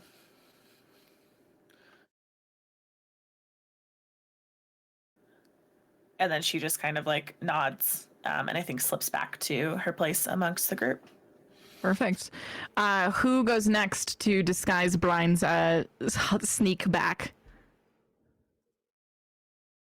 Go. Perfect. Current, you step forward next. And I've tried not to look too much at the conversation that's happening between the players in our secret little chat right now, but I believe you have something to do. I do. I believe that Current became smitten with Gemma when she gave her little compliment after Current decided to be pseudo confident. Oh, I love that. Okay, well, this is one of our first. I think we've done one smitten beforehand, I do believe. But go ahead and read it out loud again, so we can continue to familiarize ourselves with these rules. So, please go. Okay, it's loading. I can start it for you. When you become smitten with someone, always your choice is say why, give them a string on you, and answer the question in the Truths of Heart and Blade section of your playbook. All very exciting. Do you have one? Are you one of the ones without a question?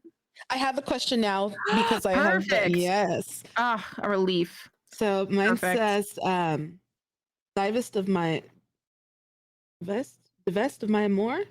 When you become smitten with someone, say why, give them a string to answer the question, why are you certain that your tragedy would make you lose them?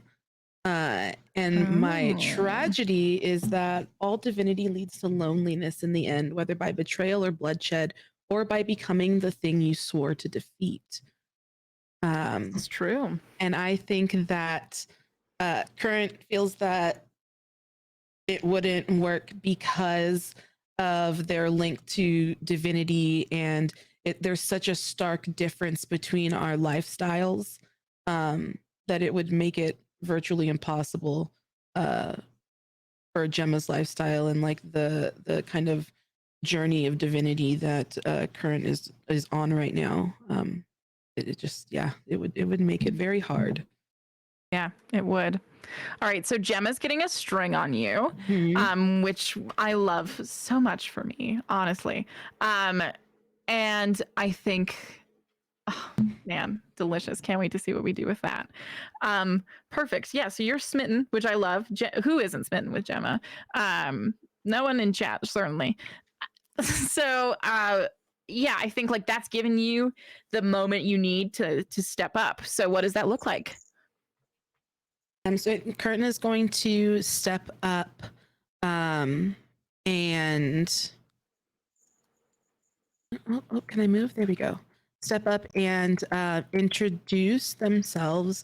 I think I'm going to again go with the pseudo confidence and try to be kind of stoic. I'm not really wanting anybody that I don't know to be able to kind of infer anything from me either way.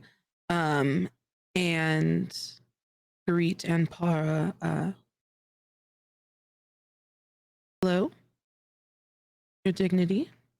I'm current surviving heir to the throne of the core. And I am going to open my satchel and kind of in the same way that I was able to manipulate the crystals in the core without touching them, I'm going to kind of like command the runes up. So they're kind of just like circling above my hand the way that the crystals were. And say, I've brought you these runes. When placed into a circle, anything or anyone inside cannot be harmed by an Oserov. I assume there'd be some use there. And literally like that, all you have to say, that you just finished that sentence with Osterov, and Ampara just throws his head back and laughs in delight.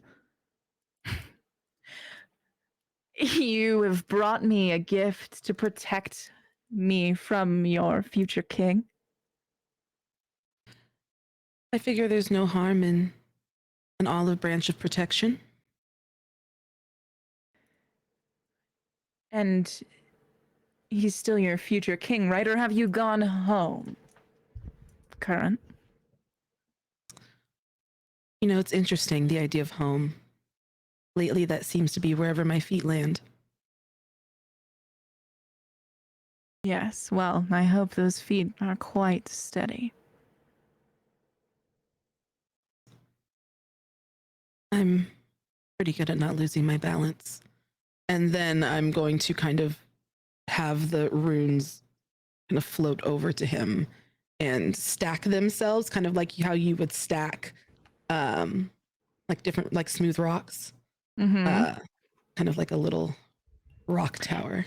Yeah, and you float it over, and you watch him extend his hand out, and you can feel like his magic kind of rip away yours from the runes as he holds his hand out, and his magic just kind of rips them from your grip.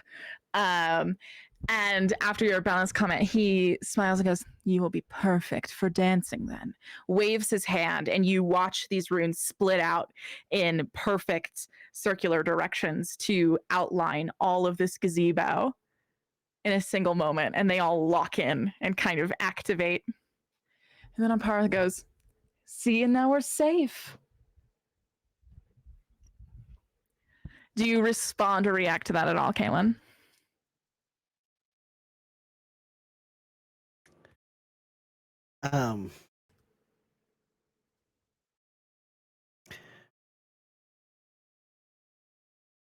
Oh, I would never put you, sure, on Para, unless of course you asked for it.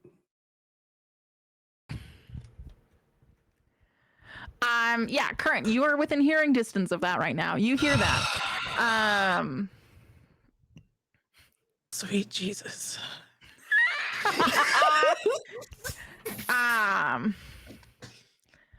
Ampara looks over to you and says, "Yes, well." And you can tell he's kind of cold shouldering you a little. And turns back to Current and goes, "Do you frequent parties of these sorts?" I can't say that I've ever been to a party in the wilds surrounded by fae. But partying I'm no stranger to. Well, it's good seeing you again, Monarch. You can go stand by Trist. And at this point, the immediate shock of being referred to as monarch by different people is kind of Stagger? Stagger? Blimey. It's getting current a bit. Oh, is that a stagger? A god has just acknowledged you as a god. That it's different when but like you like that in its sense is almost an I think admittance as well. I think it's a stagger in a way of to current. It's like people aren't just saying this now. So yeah, I think that does stagger current a bit. Oh hell yeah. All right, let's take a look at those stagger possibilities, shall we? All right, so 4 to 5. I'm just grabbing a little bookmark so I don't lose this spot anymore tonight because I'm wanting to come back to this page frequently. So I believe you're 0 to 3 conditions right now, correct? Mm-hmm. Yes. Okay. So you can either lash out at someone whose regard matters to you. You can provoke them to do something foolish or harmful and take advantage of a string on them if you have one. You can hesitate or stumble and the opposition can gain an opportunity. Or you can grin and bear the blow by marking 2 conditions. I think that's enough to cause current to hesitate and to stumble because they were like in a groove. I was in a groove of being confident, and that I'm just being called monarch by Anpara kind of like knocked the wind out of my sails a little bit. Yeah, and I think Anpara notices this. And for the first time since you all have been introducing yourselves, he stands and crosses to you. Brian, taking this as the perfect opportunity to sneak back. I had to Anpara step gets back, but then I got moved. I don't know what happened. It was not me. I'm innocent. Anpara comes to stand very close to you, Current, and says, "Yes, you smell the same. Your magic feels the same. It is quite funny. Monarch used to be one of the most powerful of the Pantheon besides the sisters. And look at what you are now." Para, all I see is a new beginning. And new beginnings need time to grow. Yes, they do. And that is the theme of tonight's dear soiree. So wise, Current. And he just like nods you off, like, go stand next to Trist. What are you still doing standing in front of me? Okay. So I'm going to go walk towards Trist. And as I'm doing that, I'm going to I'm just going to like slyly open up my blouse just a little bit more, just so that there's a little more cleave showing. And I want to walk over to Trist in between Istira and Nakia. I'm looking at Nakia with recognition, and I'm glad that you're here. But quickly I want to turn towards Trist and lock eyes with Trist and give her a nod and sort of bow in an attempt to entice Trist's physical sensibilities. This is quite interesting. Trist was already looking at you by the time that you looked at her. And as you make eye contact for the first time, just this wide, toothless smile spreads across her face. And Trist says, "It will be an honor to host you." Oh, dear Trist, I must insist. The honor is entirely mine.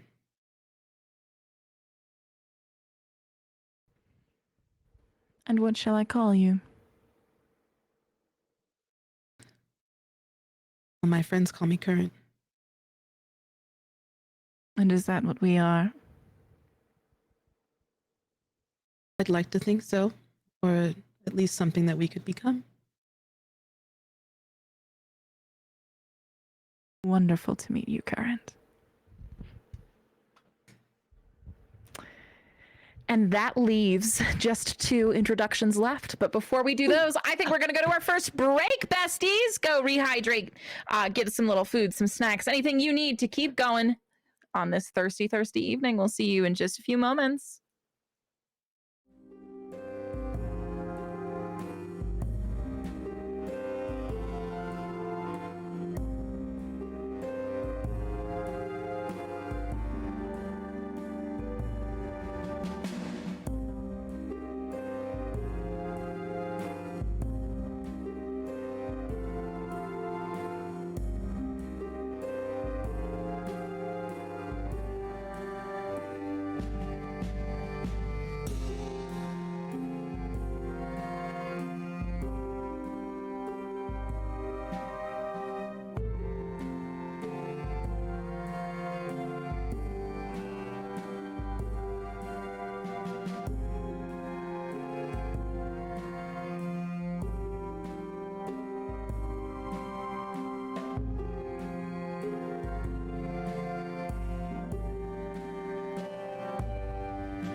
welcome back, Godslayers. I hope that you got up and stretched and got something to eat or drink, whatever it was that you needed to take care of during that break. I know that we are all feeling more rejuvenated coming back.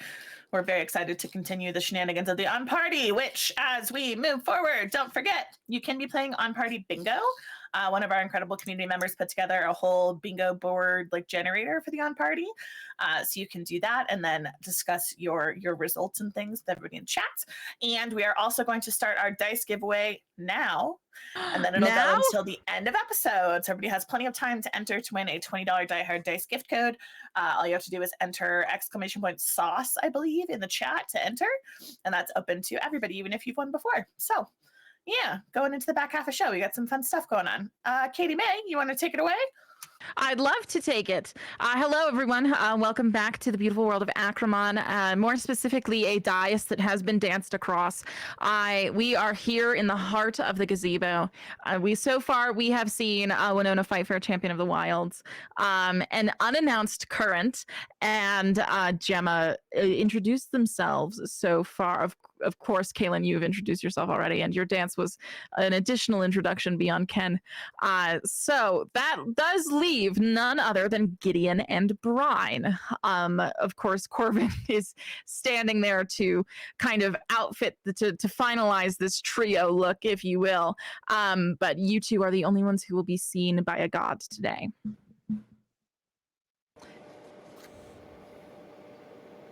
Gideon, Brian.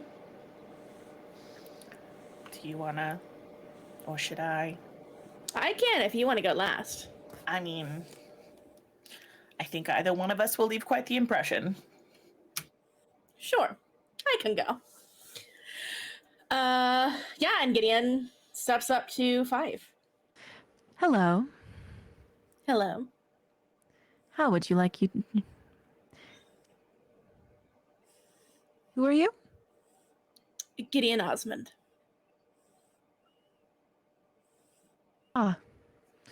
Fife then like looks up to like the people standing behind you and then like looks back down.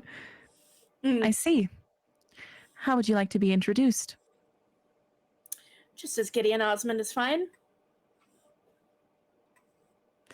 I like your mushrooms. They add quickly. Gideon just blurts out, I like your mushrooms. Fife doesn't emote at all. You've noticed throughout this whole time, but you see their cheeks go a tiny bit pink. And I say, thank you for your compliment. Thank you for introducing us. Oh, wait, no, I don't say thank you. I just nod back. Just kidding. Yeah, you notice that was like very like willingly given. Strangeness. And Fife steps forward and says, presenting Gideon Osmond, and then steps to the side to leave you to take the stage. I think Gideon does a very confident walk up to a respectful distance from Ampara, and then does like a low sweeping bow where they like flourish out their little shoulder cape, and they go, your radiance, beaming up at Ampara. Yeah, Ampara like obviously came back down to sit after Current, but you notice with this greeting they kind of sit up a bit straighter, right? Like their interest has definitely been piqued. Now that you have it, what are you doing with it? From underneath Gideon's cape, they pull out the meter statue, the head, and it's floating in their hand. And they go, this was my initial gift, but after seeing your incandescence in person, I think I thought I should make a few upgrades. And they swish their hand over it, and the statue goes from looking like meters, like bird face, to an unmistakable visage of Hierophant Yvonne with like a wheel plume over her head, like almost like a crown. The entire time Gideon is doing this, they are holding eye contact with Ampara. Like they're not looking what they're doing, they're just smiling at him as they grin and go, and one more touch. And the statue, in a small like orb, like a controlled explosion, shatters apart into several pieces. And then we see Gideon's like familiar little black hole magic like suck it all back up into a broken face, like It breaks apart and then comes back together with cracks, and then that like rainbow black oil slick is now in between all of the cracks. And you can see the parts like breaking apart and coming back together at will as Gideon then flourishes their hand out and it floats over to Anpara. Beautiful. I ask, how controlled is this explosion? What kind of radius does it expand from your person? It's just like in like an orb. Like you can almost see the magic around it, like containing the pieces as they like fly apart and then come back together. It's very like clean. Very, very like polished magic, which to Gideon's friends is a little bit like, okay, but you can tell like Gideon's like, like this is like, I'm showing off, like I am trying to show you my magic and like what I can do to Anpara. Yeah. I think, Kaylin, since you have this full diagonal, you see at this moment of controlled explosion, one of the Iron Eater Enclave members, Malaya Pira, like literally at moment of explosion, at moment of like slightly larger use of magical energy, you watch him just kind of like raise a hand kind of close to his chest, and just as he pinches his fingers together, you watch this this dark purple circle around the floor ensconce Gideon, almost burgeoning from flame, and it just stays this faintly illuminated purple until time of like Gideon completing this work. And then he kind of releases the magic with his hand once he deems it safe again, and it disappears once more. Gideon, you are maintaining eye contact with Anpara, who just looks amused, I think is the fairest word for it. And he says, bring it closer. Yeah, I strut further. I walk right up. Strut like you mean it. Yeah, okay, I love that. So yeah, you get closer. And he says, and why is this a gift for me? Well, I thought you would enjoy seeing the face that Discord has hidden from you on Kurthus all these years. I don't know if you've ever gotten a good look at it. That is a very good answer. Is it a god's answer? I think so. Do you think you will be a god, Gideon Osmond?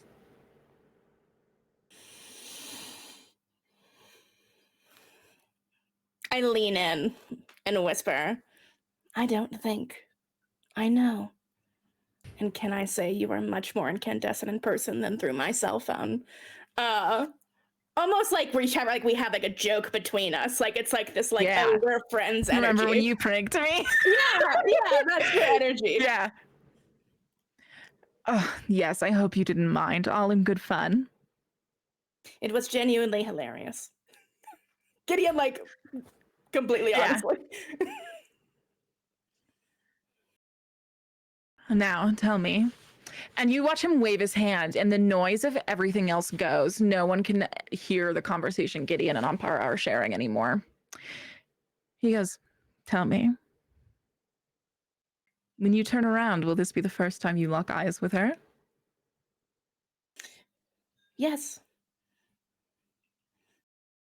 And it like there's this like thrill in his eyes. You can tell he knows he's arranged it. Like it's me like he's here for some mess. Yeah. And he says, and what are you hoping to get from that moment? And how can I help you get it?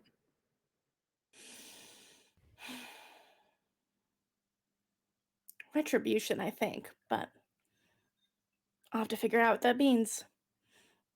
Retribution. I feel owed something, you know? Many feel like they are owed their due, but only those who take it have it. Exactly.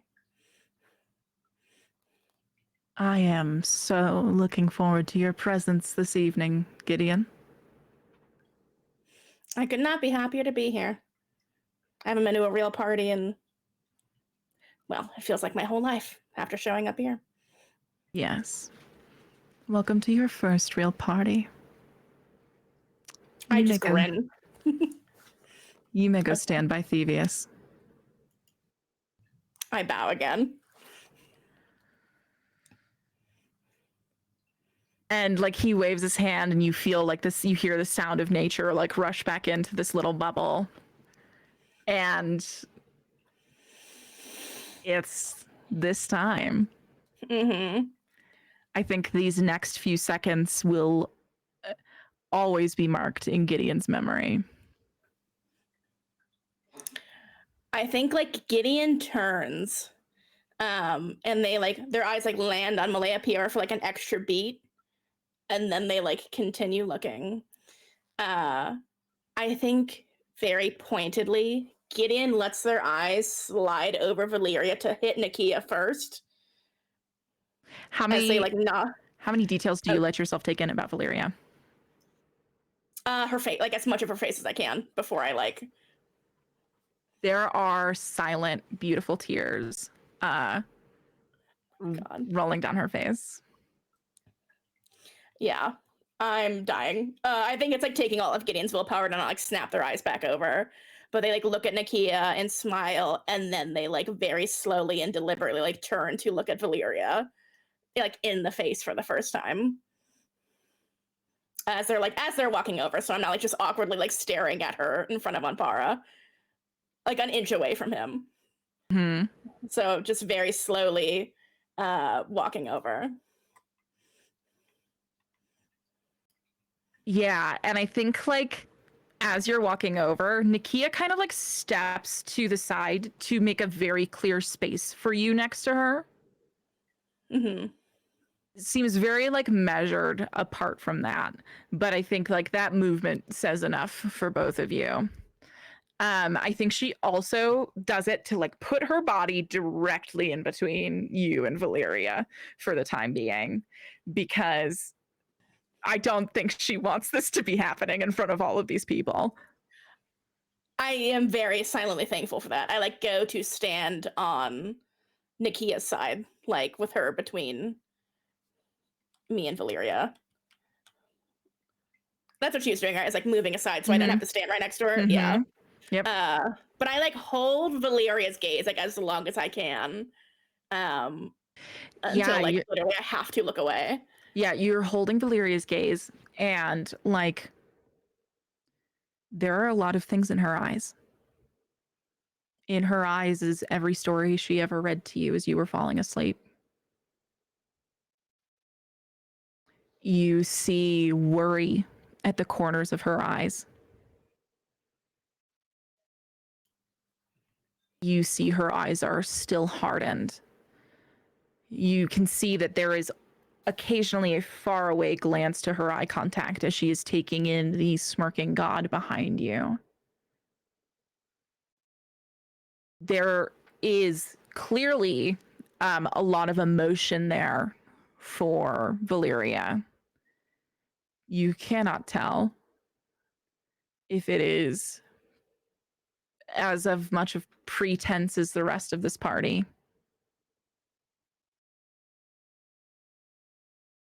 But you can't find out right now. And Anpara's smirk shifts very suddenly to a very angry look.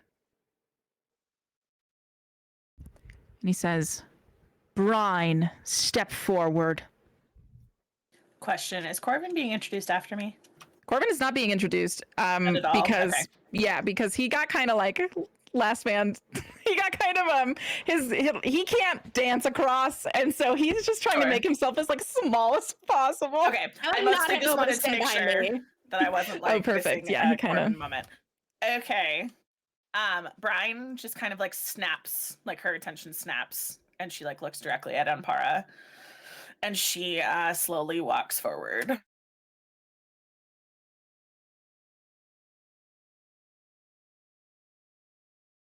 And then I think when she's kind of in the center of the circle, she does a very stilted bow and says,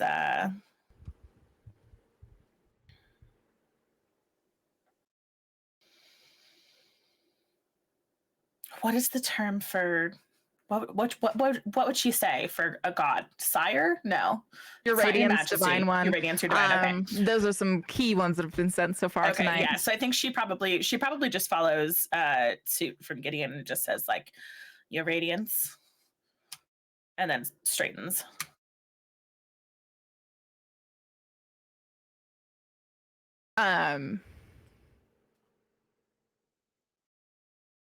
He goes, have you brought me a gift, or are you determined to bring me only malfeasance?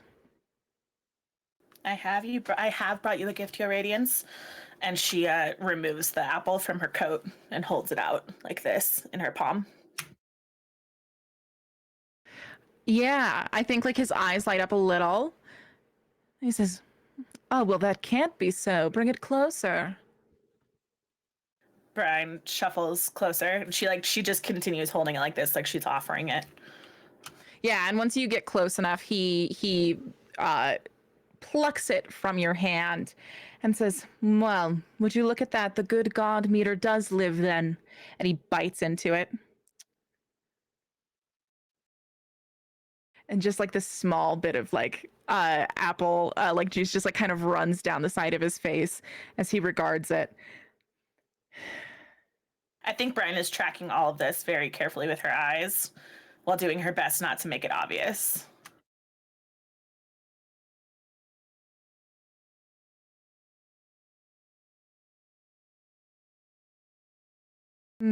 She has asked me to treat you with kindness, but how can I? Brian, you make it so impossible. As you are the only one here so far, not one course into my dinner, who has broken one of my rules.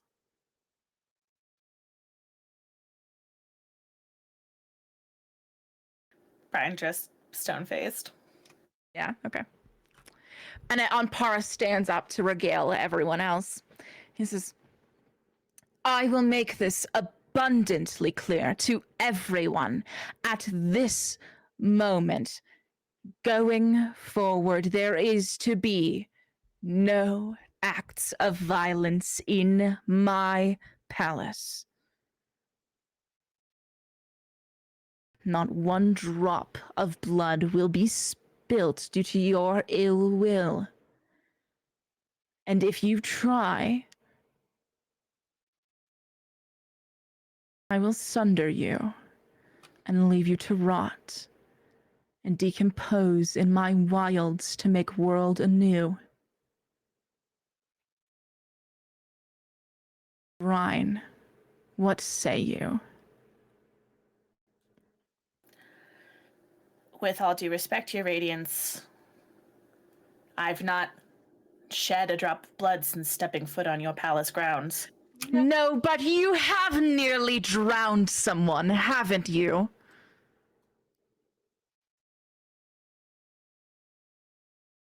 I think she squints. She says, I'm sorry. I have no idea what you're talking about. Yes, if dear Fang hadn't found poor Skaslisle in time, he would have been murdered, and but a small bottle not befitting of his ilk. What say you?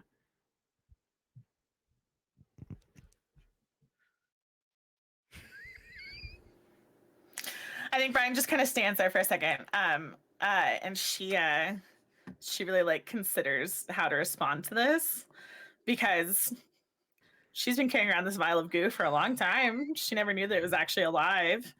And so I think okay, hold on. I think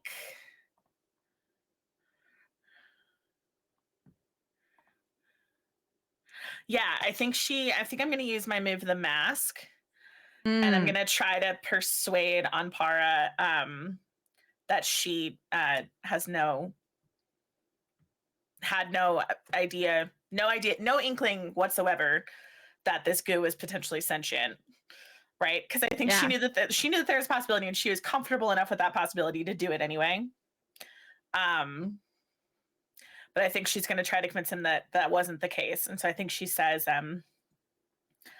"Your Radiance, I promise I had no idea that it was a living creature inside that tube. I've been carrying that thing around for a long time, and there was never any indication that it was alive." And I'll go ahead and roll. Please read the moves out loud before you roll. All right, so until I tell you otherwise. The mask is literally just when you seek to persuade an NPC of a lie about yourself, roll plus wit. Lying to a god, the god of deception, no less.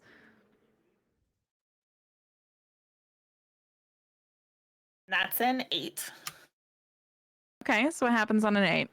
A 7 and 9, I choose one of the following. They believe a big lie. The lie I've chosen is unexpectedly perfect, creating a new opportunity.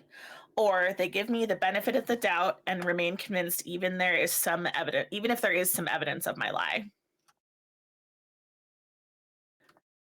So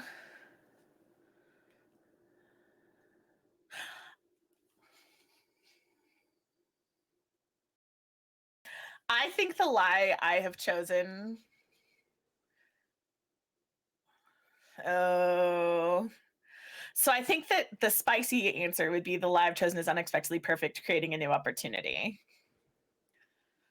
I think the obvious answer is they give me the benefit of the doubt and remain convinced even if there's evidence of my lie.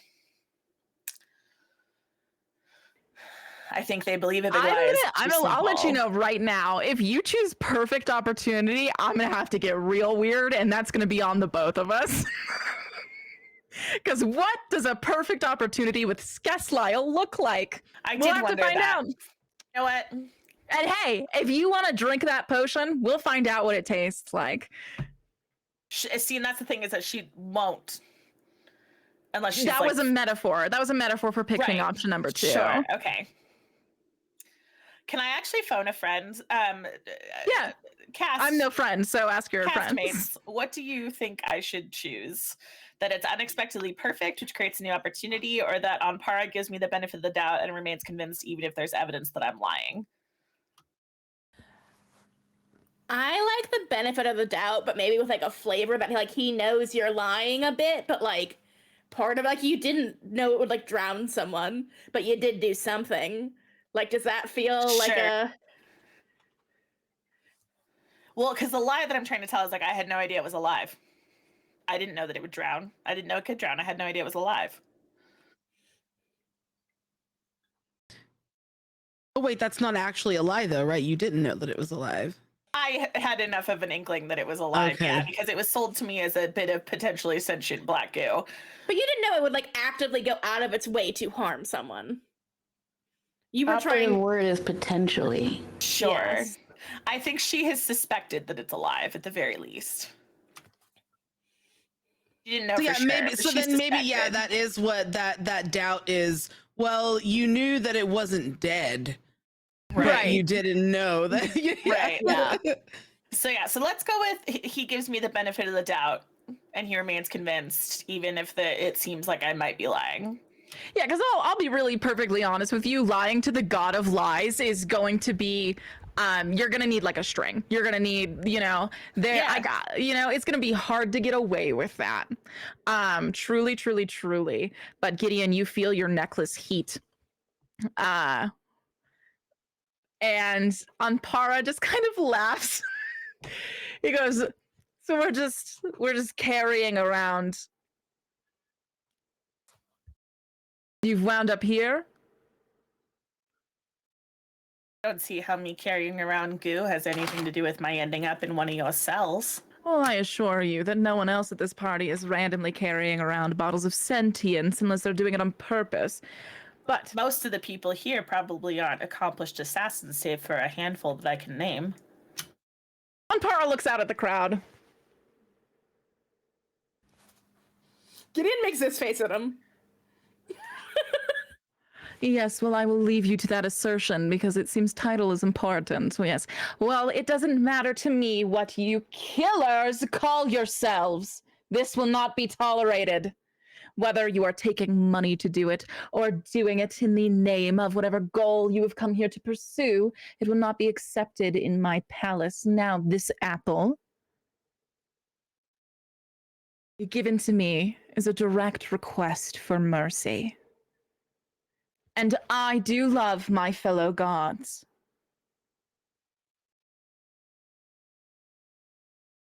So I will decide what to do with you at the end of this soiree, Brian. She gives another bow and straightens. May you spend the rest of this event living honorably, yes? Yes. Skaslisle is healing in on Para in Fife's wing. But you do owe him a proper apology, yes? And he kind of whispers this to you. I'd probably apologize to your Omen Soul friend, too, as you've just nearly murdered one of her people.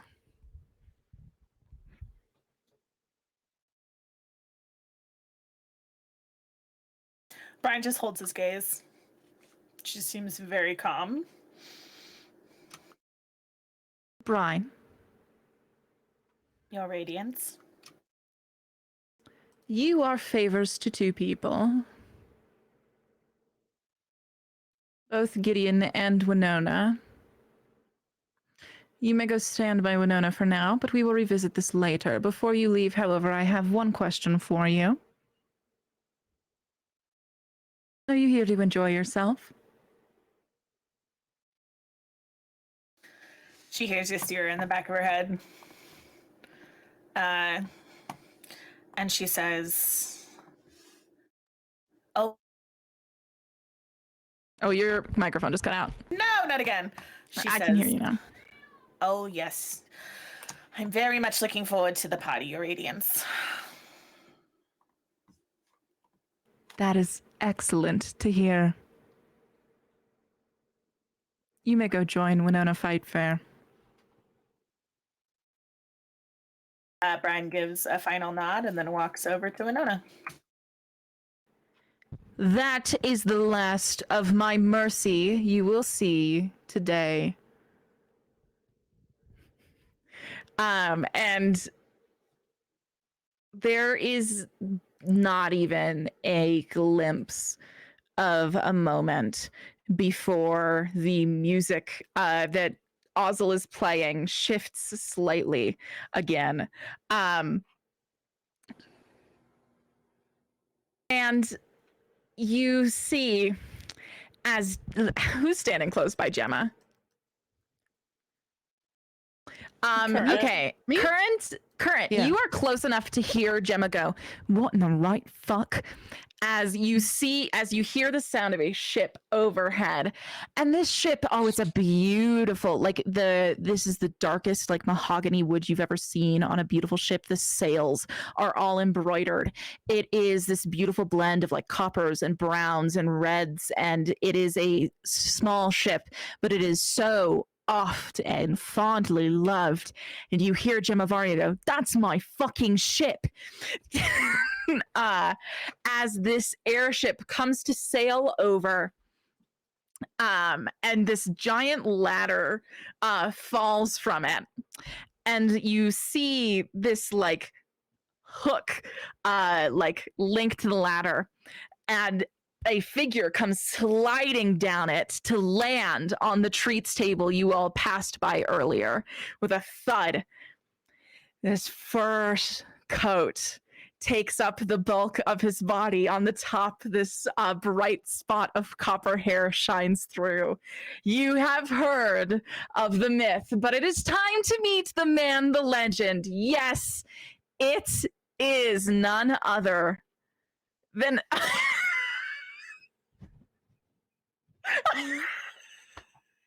I don't know what happened because I specifically made a new Chintrix It's not showing up when I search it, which means we have to use the Chintrix that Julian made, which is the most cursed thing I've ever seen. Hey, Ladies, you leave my gentlemen, Chintrix alone, okay? That was and me any other and friend Steve who does not Times. go by that name, Chintrix Ursimo, I do present to you. Oh no, he looks like the Sonic villain. Oh my god!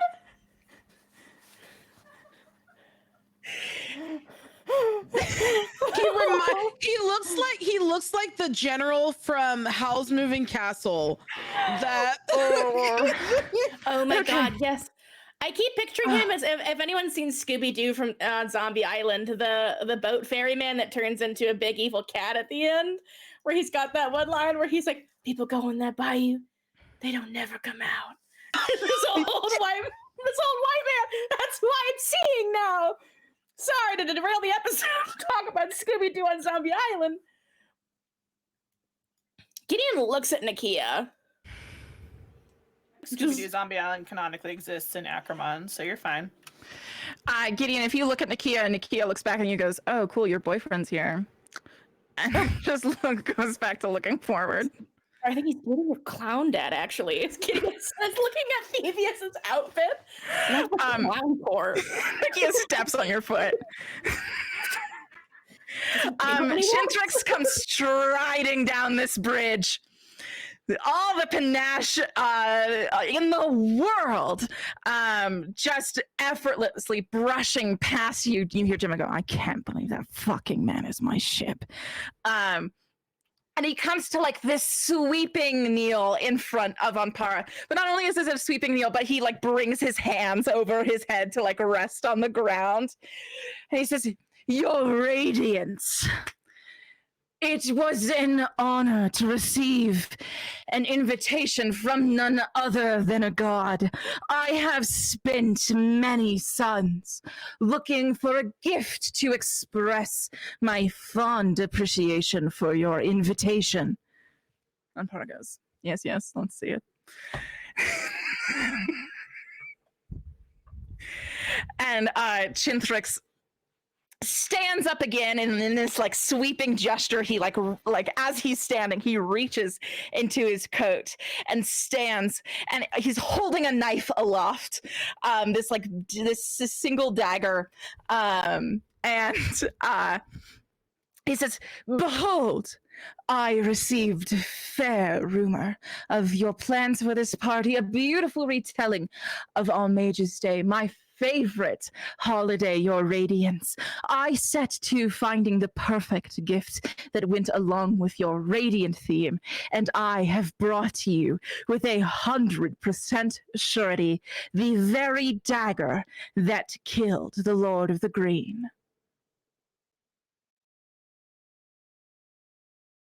Ampara raises his eyebrows and goes, how now? The very one? He says, one and the same. That which could kill dragons, I bring to you tonight. And he steps forward and holds out the hilt to him. And Ampara takes the dagger from his hand. But Kaylin, you can just see that Ampara just tilts the dagger ever so slightly, so that as he takes it from Chintrix's hand, a sharp slice runs through his palm. And Ampara just goes, oh. And then just looks back down at the dagger. No apology, nothing of the sort. And Chintrix bows again and says, it is an honor to bleed for you, you radiance. Tucking his hand behind, hiding the unseemly from him as it will.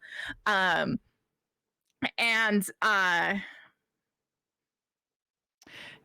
looks at the dagger and looks back up at him, and then looks at the dagger and then looks back up at him and goes, well, you have brought me an acceptable gift, Chintrix. It seems you have been improving yourself while away. And Chintrix says, yes, your radiance, I hope you will finally see me for the man I have become. And Par just goes, "Ah, I look forward to seeing that." And there's just like an almost a bored moment on Ampara's part before he says, "Me go stand with Fife." And Chandler goes, "Of course." And he walks over to stand directly next to you, Brian. You doing anything? I'm gonna stick my foot out so that he trips. Okay. And I'm gonna pull as soon as I see Brian. I'm gonna grab the back of their coat and just like pull them back. Do you do it before they can trip Chintrix? I try to. Yeah. Brian, Yes. do you? Yeah, okay. Winona, you you rip Brian back just in time as Chintrix continues to come and stand still. And like straightens her shoulders. She like jerks and straightens her shoulders, and she like whispers to Winona, but like that like angry whisper, where she's like she would be yelling if she could. Just goes, "What? He's already bleeding. I didn't even cut him. What's he gonna do? Fall?" And you're already on the bad side on Par's bad side. Leave it alone. Oh, and Chintrix, it seems as if your favor has arrived. Yes, I believe you've been looking for Oslo. And Chintrix's eyes light up. He says, "Oh, you have found that rotten soul? I am sorry if she's done anything displeasing to you." Nampara says, "She did try to escape, and that did not please me so much." And at that point, Chintrix goes, "Oh, then I need not see her. Keep her in your dungeons, please." Nampara nods and says, "It shall be done then." Can I look at Nakia to see how she feels Yeah. about this moment? Yeah, you look over at Nakia and she's kind of like crossed her arms and is just kind of like started tapping her foot pretty quickly. And I think you see like Gemma like cast a glance back at her as well. I think like you can see both Gemma and Ystira don't look very upset at all. And that is enough to cement for you that they care very little for Oslo. But they both have some concern about that effect on Nakia. Okay. Interesting. Okay. And at that point, there is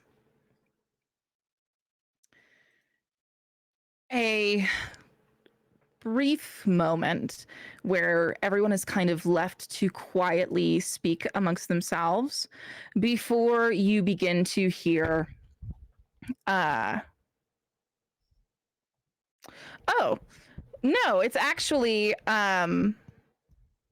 yeah, so just a few moments after the Gemma ship like sailed away out of Gemma's reach once more, frustrating for her, you are kind of expecting the sound of the sky to retreat, but as the ship begins to sail away, you realize that like under that cover, another thing has flown in. You look up and you see this horse in the sky as black as night, with wretched long wings, with gnarled holes in them, flying in the air. This not quite Pegasus begins descending from the sky, and you feel a few things happen at once. First and foremost, the music shifts again to fit a much more threatening tonation. And Fife kind of immediately goes to walk out. But then you hear Malaya Pira say, Fife. He speaks for the first time. His voice is low. I should really turn my voice mod on, maybe make it happen. But he has this low. Even though he speaks low, there is a booming intonation to his voice as he says Fife's name. It reaches clearly across this dais. Fife immediately stands still, turns to attention to Malaya Pira, and he says, I will announce this next guest. And Fife just like nods and heads back to their station. And you watch Malaya Pira for the first time cross across this dais and head back up to the bridge as all of you recognize the face of what you now know to be the first monster, Valnorax, land in this gazebo. Is anyone doing anything in this during this time? I look for Ystira's eyes across the square. She meets your eyes. And I think after years and years of knowing each other, she can tell that the thing that I'm communicating is just like, I haven't forgotten that promise in threes. Mm-hmm. Yeah. So she just kind of slowly like almost like blinks back at you. This small moment of acknowledgement, which is the most she's willing to risk in this environment. And you watch as a sprite comes and leads the this wretched horse away. And Valpione and Malaya Pira, they shake hands off by this now broken dessert table. And after a moment of small conversation between the two of them, which none of you are party to, they cross the bridge once more. And Malaya Pira comes to stand where Fife has been standing to announce before this whole time. And some curious things happen in these next moments. First and foremost, Malaya Pira gestures to who you know as Valpione and says, Your radiance. Now, humble in your presence, I present to you Valnorax, the first monster of the Stargaze Grimoire, and Ystira Pressfiend's fiancé.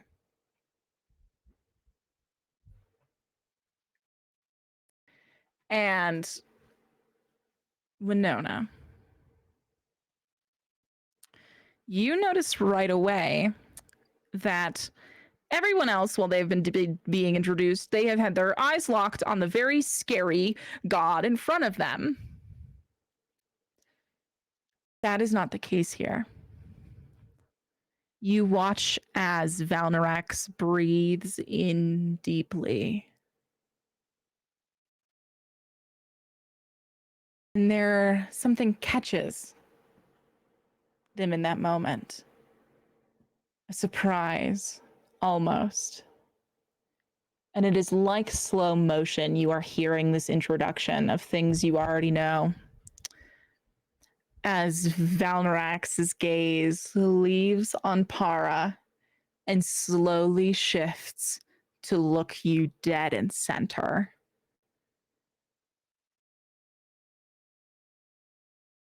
And you know, they know right away.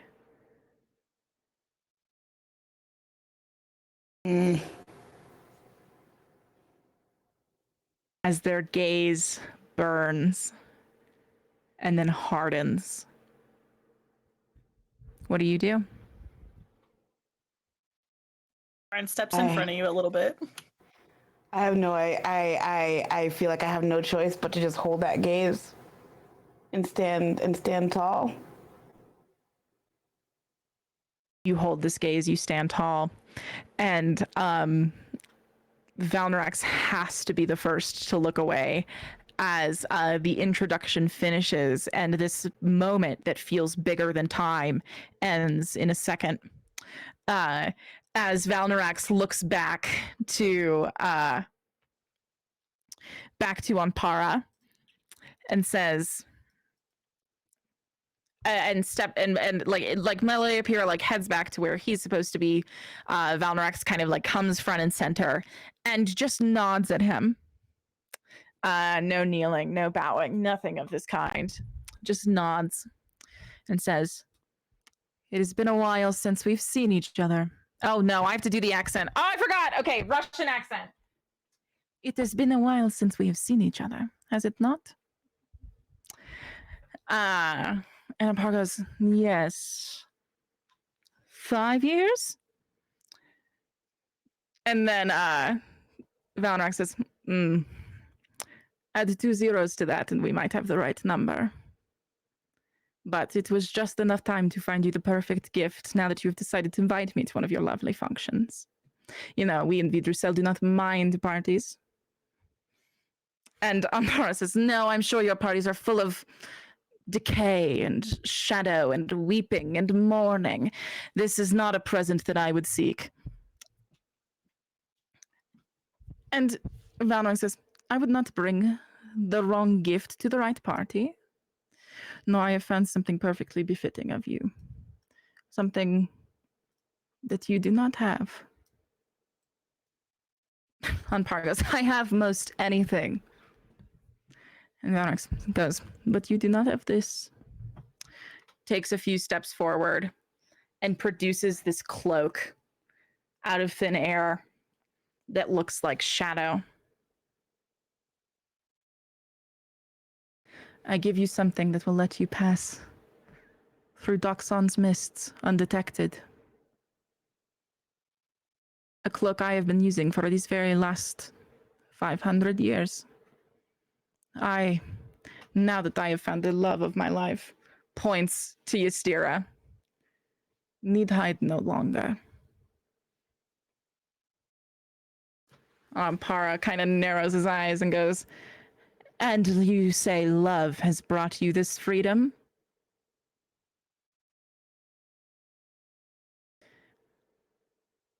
And Valnorax entertains this thought and then goes, "Yes. It is possible to love both monsters and gods, despite how hard we make it."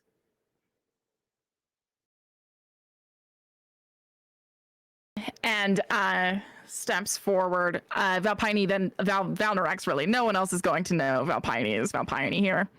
Valnorax steps forward and produces this cloak.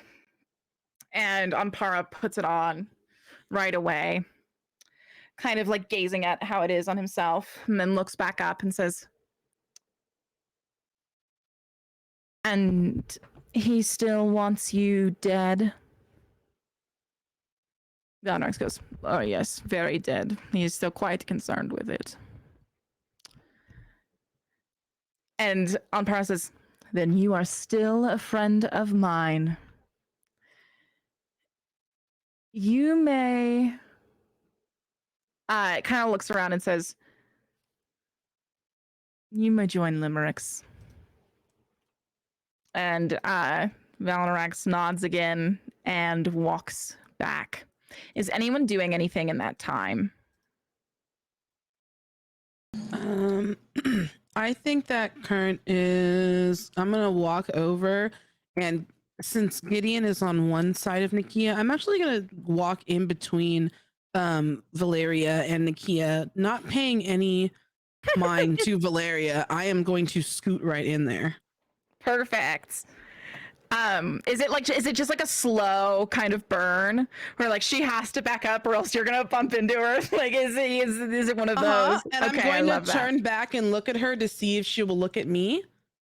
Valyria? Uh-huh. And then I'm just gonna turn back.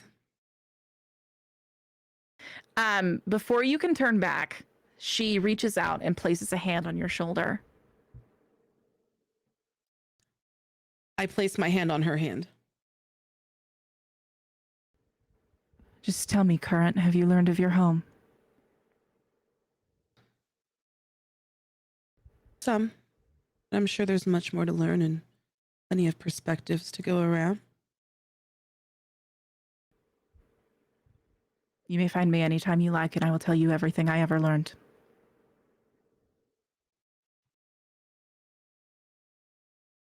Me find me taking you up on that offer. Quite grown. Even Kurthus will do that to you.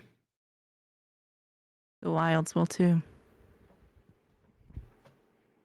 And she releases your hand. She releases your shoulder. I will just go back to turning around as if we did not have that conversation. Okay. And it's during that conversation that everyone else picks up the sounds of hymns, of pleasant song, Current, Gideon. Even as you are being brought drinks, you hear you hear sounds that you recognize because you've sung these songs hundreds of times. Every time you gathered in the Arcanic Church, it was one of these. You are hearing them down on the floor of the wilds, a place you feel that they should not be, but closer and closer they come. Zampara says, "Oh, that should be one of our last guests then." It is becoming very clear that someone important is approaching. You have but a few moments. Is anyone doing anything? I look at Current and Kaylin. Like, I look at, like, oh, you know, like, I think I just try and make eye contact with, like, everyone in the party quickly to be like, oh my god, I think it's her. Game faces, everyone. Which I can't say, but it's like, oh, okay. Winona can see Brian, because Brian is standing kind of in front of her now. That Brian has tucked her arms behind her back, and she is like cracking each one of her knuckles individually against her palms, and also like pushing the curves of her nails into her skin. And it's very clearly like she is very agitated, which I think that Winona can attest to any of the, point that to any of the things that are happening, but especially Valnerax appearing and talking about quote, quote, being in love with Ysira.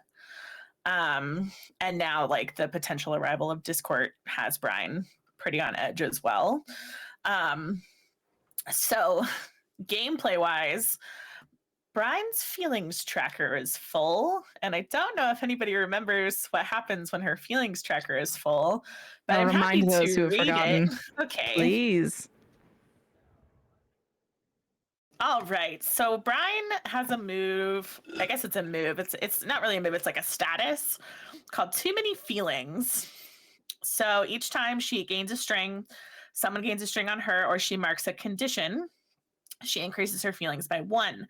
She can also increase her feelings anytime she is gasping or swooning over someone. So the way that this works is if your feelings track reaches 4, you can't hold it in anymore. Tear off the mask and scream what you've been holding in, do what you've been afraid to do, and damn the consequences.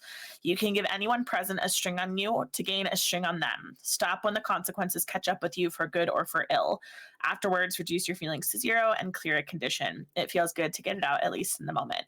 When Brian lost her shit on everybody in the tower, that was what happened. So, last time this happened, we had talked about how it didn't have to be instantaneous. It just had to happen like within the scene. Scene. Yep. I would like to ask an above game question regarding that. Mm-hmm. So we're obviously doing like all of the introductions and the gift giving right now. Mm-hmm. Would the scene be the party, or is it just the introductions? It is the scene itself. We are going through a 7-course dinner. There will be many scenes inside of it. The scene Okay. is specifically until Ampara dismisses you. Okay, that gives me the context that I need. So I will let you know when that is happening. I hungrily await the result of that. Now, as this procession, these hymns come closer and closer, you realize that is a palanquin being carried. Those of you who do not know, that is a carriage that is carried by several persons. You see members dressed in arcanic church regalia, these beautiful robes with hoods pulled over their heads so you cannot see their faces. And they are carrying this maybe 2-person sized carriage on their shoulders, right? Each one of them a giant pole. And they are walking this in, and it's this beautiful looking carriage. It is this stark like gentle like beige white, this gentle yellow gold, and this gentle like rose pink that make up this very innocent looking palanquin that has a wheel arch sitting atop of it. It is unmistakable who this is. It's the long awaited moment. Discord's arrival. As this procession continues closer and closer to the gardens, the gnawing question of just who you're going to see rings louder than ever. Are you about to see a god or your Hierophant? This palanquin comes to a standstill and is slowly lowered to the ground as a quiet chorus of inhales ruminate around the dais. Slowly, you see the palanquin door open.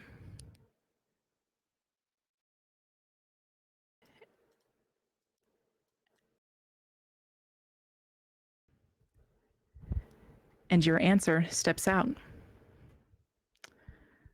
There is no Hierophant, no exposed god, but a figure ensconced in a giant cape that starts as a veil over their head before spilling down to their shoulders and then in a circle around them.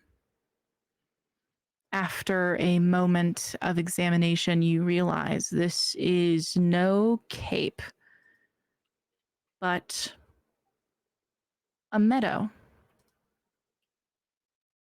draped over Discord. You're hit with the innocent smell of a morning dew as Discord takes their first few steps, the carriage door falling shut behind them. The cape almost entirely occludes your sightline into the vehicle, but the most observant of you catch movement of another person before the door closes. Discord's face is occluded by a rose-shaped mask, so you're unable to glean any motivation from them. You'll have to figure out who Discord brought some other way. Indeed, between the floral mask and meadow, you can see neither god nor Hierophant. You're being made to look at something else entirely. Discord's origin.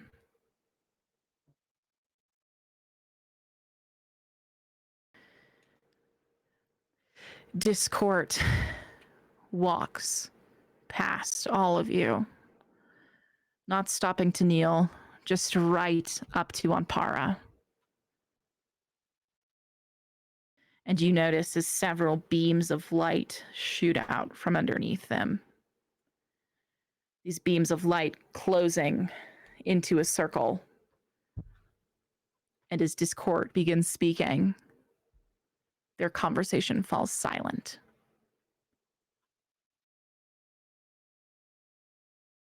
They begin talking. It's hard. They're both guarded. You can tell this is the most focused Ampara has looked since you've come here.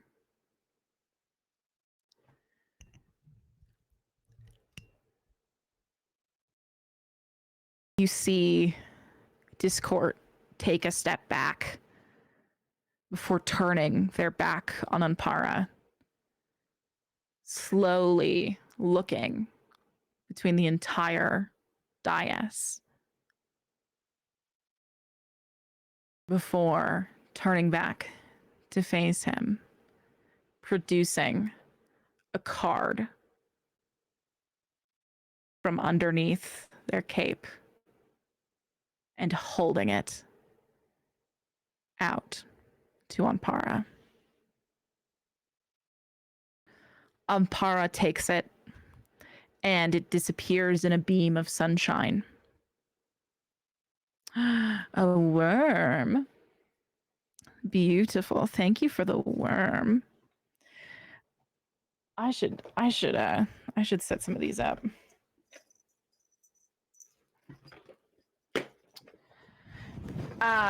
So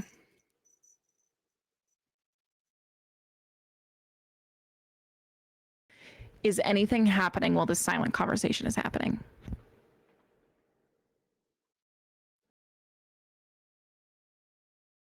Consider. I'll give you a worm to try and use your magic to listen in. Okay. So I would like to, this is going to be a pretty strong use of magic and be pretty egregious should it go wrong. How does a defy disaster sound? Sure, let's do it. Let's do it.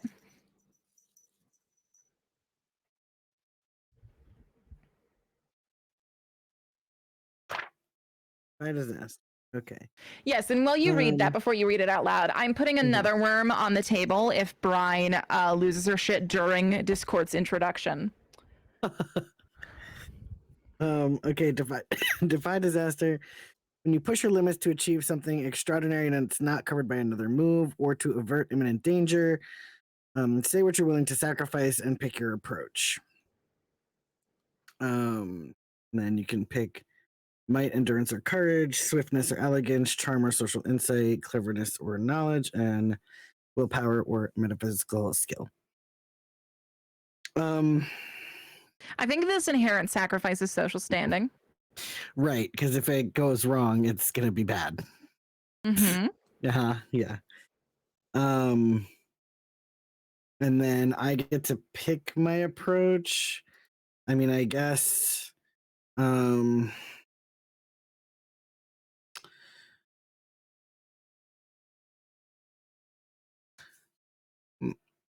might and courage, right? Like kind of daring Sure. to do this kind of a thing. Yeah. Okay. Yeah.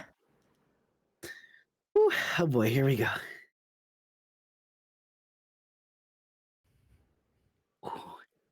An 8. So for a 7 to 8, the GM will offer you a hard choice or success with a sacrifice. Ah.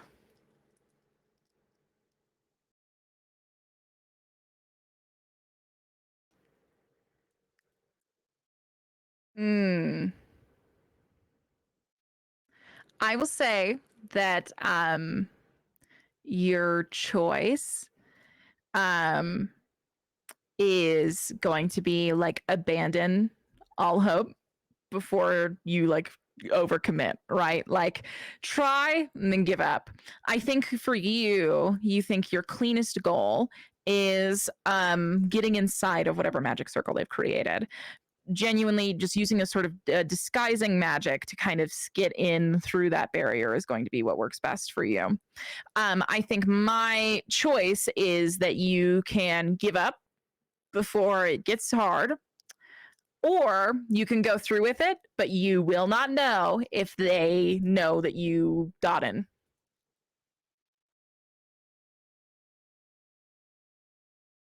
Ooh. Am I too far away to help Kalen? Am I too far away to perceive that he's trying to do something? Oh man, that's such a good question. I'm always one to say yes, of course, always the first time. I think help is an interesting concept in Thirsty Sword Lesbians. What would you think that would be? Well, I have a playbook move called Just Like You Wanted. And it says, with infinite reincarnations come infinite chances. To acquire resources to your name once per session, you may declare that you and your allies have access to exactly what you need in terms of a timely opportunity, vital information, money, or similar asset for trade, or a valuable contact. Tell us which past life lets you get exactly what the party wanted, and as a trade-off, the GM will give you one messy complication that comes with using the resource. Are you sure you would want to add a messy complication for yourself? Well, the way I look at it is if my messy complication is going to come from my immediate surroundings, which would be the Iron Enclave members that are around me, it would be a little less than if you were to get caught by Onpara and Discord. You know, you probably. But that's totally up to Cam and totally up to you. Oh, I would accept this.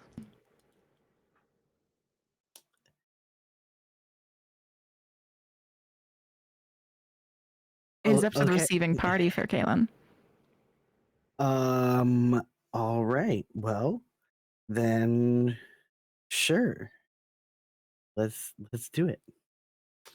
Okay. I'm gonna I guess my justification for it would be since Current has odes of tastes of monarch god, that they could empower you with some. They obviously don't have the full gamut of god power, but maybe but it would just take a god's magic to outplay a god's power. Just enough that you could hear just a couple of bits that are important, maybe not the whole conversation, but enough to break the barrier for just a little bit. Interesting. Yeah. Let's talk about a consequence, shall we? Yeah. So, you get, Kalen, you are, with the grace of a dancer, you are entreating closer to this perceived bubble. So smooth, so soft, so gently. And I think Current, you notice him entreating closer, and ever since this change has happened, God magic has felt more vibrant to you. You can sense it in the air, in the palace, in the just radiating off of the beings who are standing before you. It is. I think of it a lot like having like superhuman hearing, right? An overwhelm, right?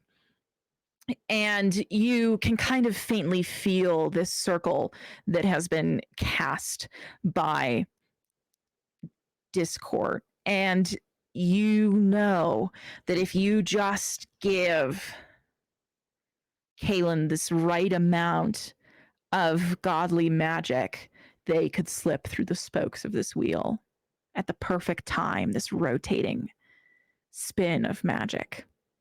All it would take is the perfect time and the perfect magic cloak, and you think you can give them both. And so your magic extends out as you seek to lend this to him, Kalen. You entreat closer on this circle. And as you get just close enough, you feel a searing pain in your hand underneath one of your rings. Just as you step through, perfect in this moment, none the wiser, excellent timing, unimaginable pain. It felt like your finger was about to be cauterized off your very hand. Current, you only lose consciousness for a few seconds. but it is enough to come to only slightly in Nikia's arms, caught you before anyone could really notice you were falling.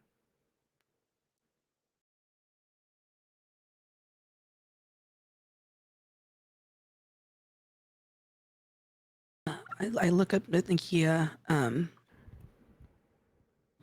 with just confirming eyes that, one, thank you without saying thank you, but also acknowledgement that she saw what just happened. Yeah, the Nikia kind of like pushes you back to standing by your waist, and kind of like leaves a hand there because she's unsure if you're about to do it again. And just as you right yourself,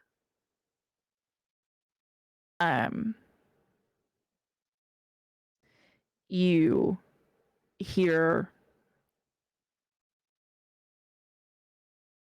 just as you're coming back to standing, a small gasp from Valyria behind you. And then, before you can even stop to examine it, Trist goes, "All right, darling." Perfect. Thanks. And she just smiles back at you, saccharine sweet. And Kaylin, once inside, you hear just the end of this conversation. Right after the card is given over, Amparo says, "I don't believe I've ever been in possession of my own card. How interesting. Will it kill me?" Discord goes, "No, no. Stronger than you ever imagined."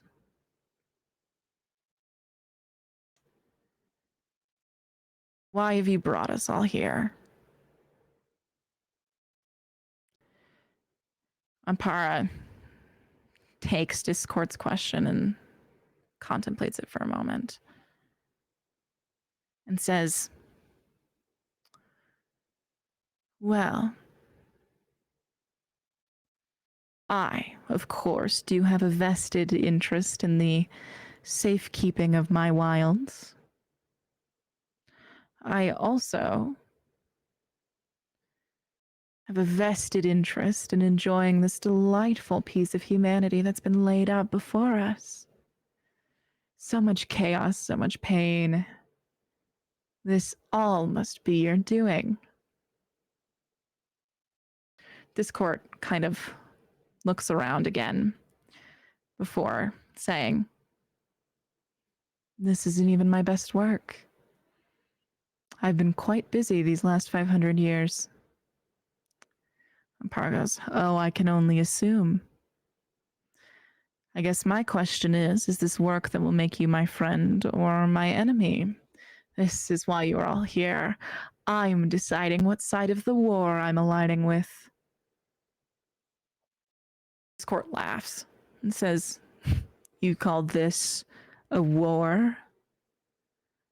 This is children. This is mortals. To pretend it is any bigger than that is a grave mistake." Park goes, "Are you so sure?"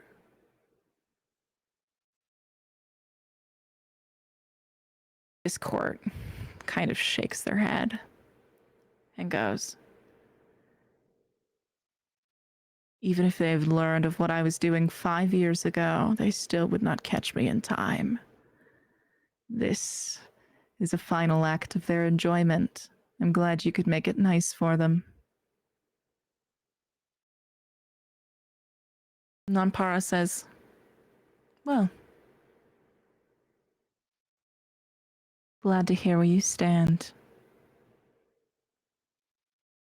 Would it be weird if I said that I missed you?" And Kaylin, for the first time, you hear Discord's laugh. melodic and bitter, beautiful and godlike.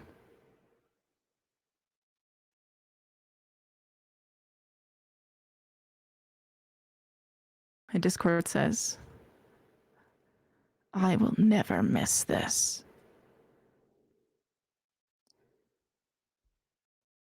And she turns and goes to stand off to the side.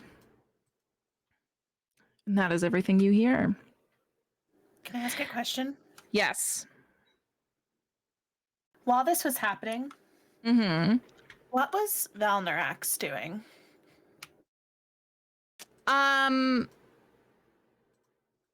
Very little. You kind of notice that like Valnorax holds fairly little regard for either of the gods we've seen so far tonight. They just kind of are standing, occasionally glancing at Ystera, occasionally glancing at Winona, the two people you cherish most.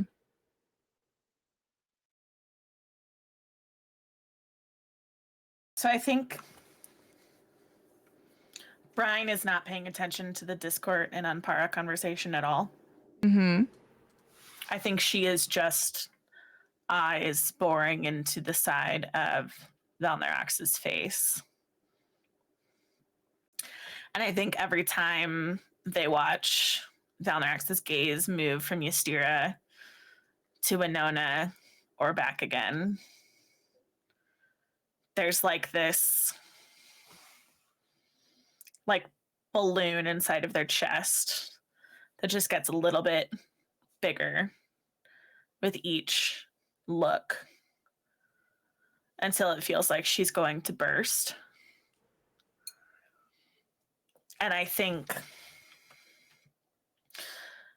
while everyone else is ostensibly watching this meeting between Discord and Anpara, Brian moves behind Chintrix to be standing sort of in between him and Valnorax. Mm-hmm. And thank you. I have my push to talk on, so I cannot do both at the same time. Gotcha. And when she, after like probably the third or fourth time that Valnorax looks at Ystera, Brian just turns just enough toward them so that their words are like clearly directed away from the gods and towards just Valnorax. And Brian says, I've been given mercy and I promise not to shed blood on this ground. But if I hear you talk about how much you love her in front of me again, I'll slit your fucking throat so fast you won't even see me coming. And unfortunately, she says this much louder than she intends to because her control has snapped. Mm-hmm. And so this is Brian's feelings spilling over. Yes. So I think that at that first snap, it's enough for Winona, Gideon, Current to hear, as well as every other NPC who is closer in that range. You all hear that first snap. And Valnorax just looks down at you and says, oh, hello, little one. Are you enjoying your seat at the big kid's table? What have you done with it so far besides watch your friends die?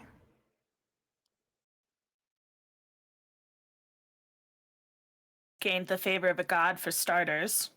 Figured out exactly who's on my list for second. Oh, You walk in think here the like you have favor so of a much god fucking will save power. you? No, I don't think that that'll save me. But you know what I think will save me? The fact that I'm not unafraid to fucking go for the people who are trying to hurt the people I love. That is me. You're at the top of my list, sweetheart. Funny, you're at the bottom of mine. I think of you not. I suspect that'll change by the time that we're out of here. I And I don't think know Brian how also you. keeps like getting closer as she's saying this.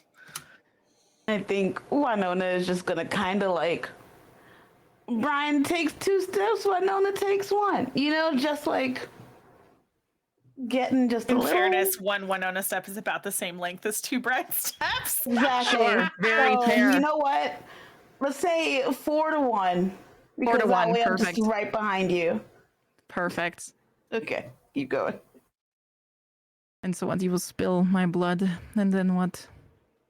And then I'll spill his and hers and everyone else's who dares to come for the people that I care about. You think you're fucking special because you're a monster? Guess what? Most of us are.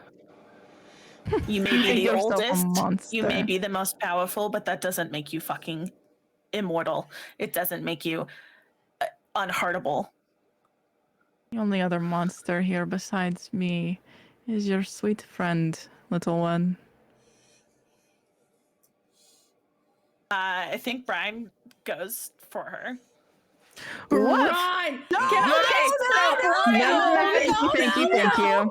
So that conversation is like, Kaylin, you are witnessing the end of that, right? You're like, oh my god, holy shit, Ampara's created this whole event to decide like where he's aligning. That means a huge deal. This is a whole political thing.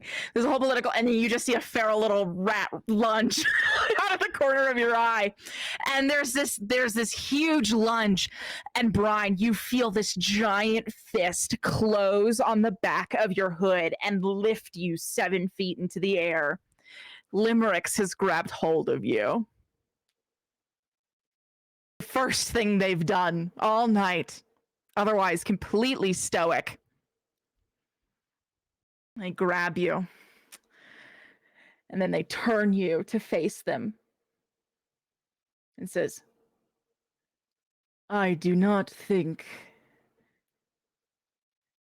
you are making the best choice for your livelihood. Would you agree?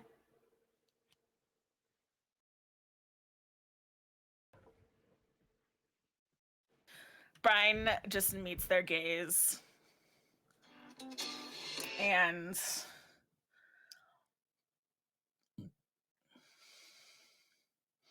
kind of like does this with her head while she's still in their grip and says, I don't know, it's kept me alive all this time. Who's to say it won't work this time too? Then it is maybe best that you cool off. And Limericks tosses you behind their head and into the river behind them. I do a slight bow Perfect. to Limericks. I meet their gaze and I. I'm a thumbs up. Yeah, for those of you like politically like savvy enough to realize it, the Limericks instituting that soft consequence has saved Brian from facing a much more severe one. Yes. It is an act of kindness, even though it is a very sick dunking. Mm-hmm. And Brian, you are underwater for just a moment. Mm-hmm. But that moment is just enough to realize that even while submerged under this water with your eyes closed, you still have a perfect view of this dais. The bunny. Yes. The bunny. She's the bunny? As Brian crawls out of this river, Ampara is looking at his host of guests and says, all right, lovelies, I have a host of rules, regulations, room assignments to hand out, but this is Jolt, is it not? We have a story to tell throughout the rest of my courses. I will tell you the tale of Runica, All Mages Day, my favorite holiday, and I'll explain to you why it should be yours as well, as each and every one of your histories have been defined by a single one. And I was there to tell you the tale. Each one of you will adorn a mask and play your part, one of the historical figures that has gotten us to where we are today. You will get your masks after this, and we will begin our tale. You will find out where you're staying, everything of the like. But before I address your future, I must give you a peace offering from your past. Yes, there is only one enemy each and every single one of you has in common.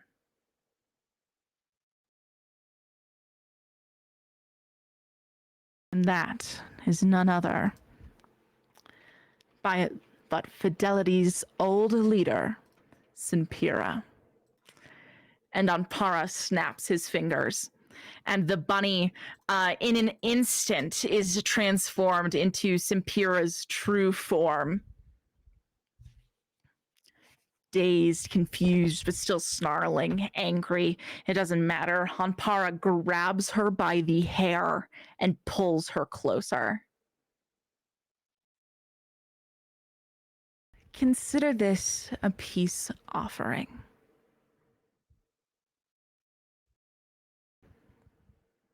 If we can all come together to rid ourselves of a mutual enemy, he throws her to the ground. Then surely we can come together to create a new and perfect future for Akramon. And since who I was hoping would do the honors has not shown up yet, then I think it is only fair to have those who dethroned her finish the job they could not start. Which of the 3 new leaders of Fidelity will execute Simpira?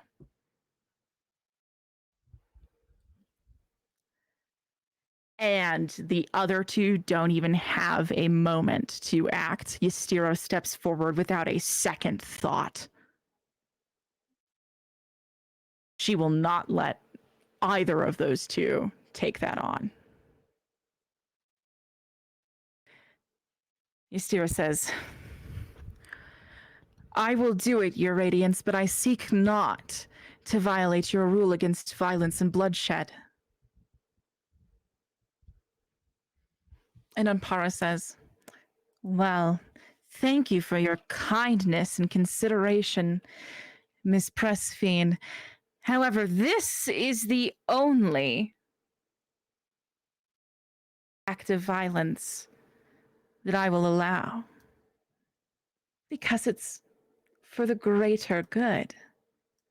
The unification of each disparate soul amongst us.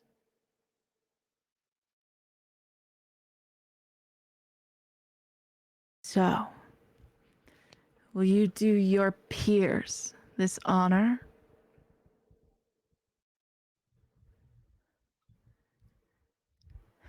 Ystira looks at you for just a moment, Brian. Clearly seeking some kind of reassurance as you, I assume you're coming back. I'm assuming you're like crawling back up. I was resolving my feelings thing on my sheet really quick. Do you want me to just say that real quick before I do the thing? Sure. So I get to mark my feelings back to 0, and then I get to clear a condition, and she's going to go ahead and clear the hopeless condition. So Sure. I'm keeping angry, frightened, and insecure. Okay. Yeah, so her eyes catch yours, looking for some moment of reassurance. What do you offer her?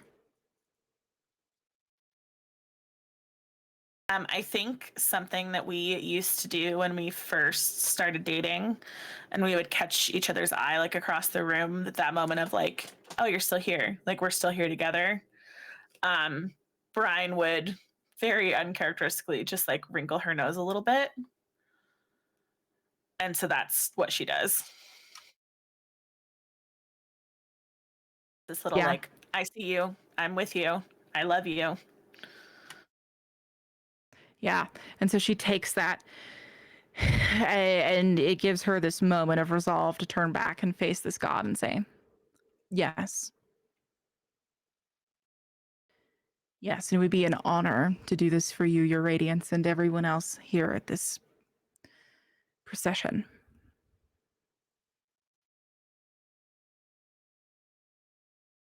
And Anpara says, well, on with it then.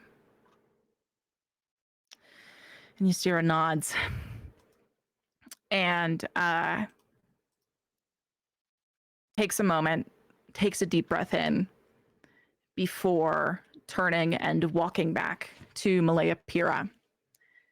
She comes to stand in front of him, makes eye contact with him and says, will you give me a blade befitting of this moment?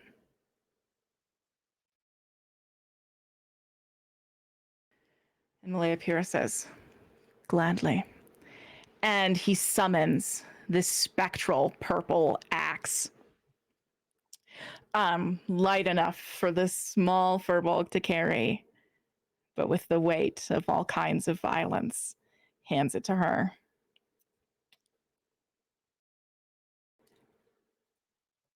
And Ystira takes a few slow steps back to Simpira, takes a deep breath in, brings the blade up over her head. And that is where we are ending tonight's session. Murder most foul. Murder Holy most shit. foul. Oh my god. Thanks for coming to this late night episode of Death2Divinity. Thank you so much for your patience as we were dealing with technical issues today. We love you. Say it back. I'm so thankful for all of my friends here. Do you guys want to do the outros, or do you trust that these people know where to find you? I don't want to make you do things you don't wish to. I think they know where to find us. Are we going to mark our experience and stuff next session, or do we want to do that now? I think I want us to try doing them at the beginning. Well, Is Chindrax still staged? Oh my god, okay. That scared me. I saw Chindrax pop up and I got scared. I'm trying to get him to pop up. Yeah, I'm trying to get him to pop up bigger on this screen. Oh, no. But Oh, thank you. He won't do that because I just need it to be known, chat. I just need it to be known that this cursed little man, the instructions that I was given specifically by Katie May was if Dr. Robotnik and Cruella DeVille fucked. That's the worst thing I've That's ever heard in my life. but it's spot on. yeah, Nailed it. that is a great literally. job. Thanks. Last call for that D2D giveaway. Make sure you're getting that in chat. I will tell you who wins after I read out these XP questions. So we mark XP if during the session any PC confessed their love. I don't think anyone did that. Did any PC strike a blow against oppression or de-escalate a violent situation? We only escalated them. Kita, really escalated them. Kita de-escalated. Oh yeah, Kita did. She prevented me from tripping Chindrax. You're right. You did de-escalate that violence. Go ahead and mark 1 XP, everybody. We all mark XP, right? So I get to Yeah. advance. Yeah, everybody mark XP. Yep. Did any PC leap into danger with daring and panache? Did I do that with daring and panache? No, because I think that's a move, right? This is of your own elective spirit. Sam, congrats! Oh, our great bingo creator has won some shiny math rocks. Yay! Well deserved, well deserved. Again, I say it, if you're in the Discord, your odds are higher, but only through magic and not malfeasance. It's great. It's great. It's great for the Discord members. Would my and little I stunt don't with Kaylin be considered daring? I think I'm always going to err on the side of absolutely yes. Mm-hmm. So we add another XP. Yeah, let's add another one. And I don't think we saw any safety practices on screen during sessions. We're not marking anything for that, but that's quite a fair bit amount of XP. Great job, everyone. I am so pleased with all of this. You've been So I get to advance because I hit Oh, 5 congrats. XP. Is that something that we'll do at the beginning of next session? Yes, yeah, and you will share with the sweet chat what you have done and what you've learned. All right, besties. If, as always, please join our Discord, hang out with us. Come to Scheme Times on Wednesday. If you Scheme Timers knew about Simpira for like a month. They had to keep that secret for so long, and they know like 17 more just like it about this ball, and they're doing their best to keep that. Which I is thought that wild. motherfucker was in the palanquin. That's why I kept pointing back behind me, and then Sam was like, "It's the rabbit," and I was like, "That'd be so fucked up," and then it ended up happening. And it was fucked up, yeah. It was fucked up. I And love I'm it. at like every Scheme Time, so that had to be one of the moments where you're like, boop, and Yeah, it was. My favorite part is last session when Samantha tried to entice the rabbit to come out by serenading it. I was like, that's the funniest shit I've ever seen. And I couldn't, I was like trying my best to be like, this isn't Simpira, it's fine. So truly a delight. Thank you to my players. We're really gonna get into some tasty. You're gonna get your masks next week. We're going to kick off Jolt. Who knows, we might even get a few more attendees for this little soiree. God, Maybe new a few more outfit? gods. Oh yes, and some Yeah, outfits, some that sounds courses. You'll lovely, get your yeah. rooming assignments. You'll get to really enjoy the guests you'll be staying with for your duration. We'll meet family, we'll meet friends, we'll meet lovers, we'll meet haters. I am so excited for next week. And so I think I'm staying thirsty, and I hope you do too. But until then, I love you. You don't gotta say it back. But I'll see you next time. Good night, God Slayers.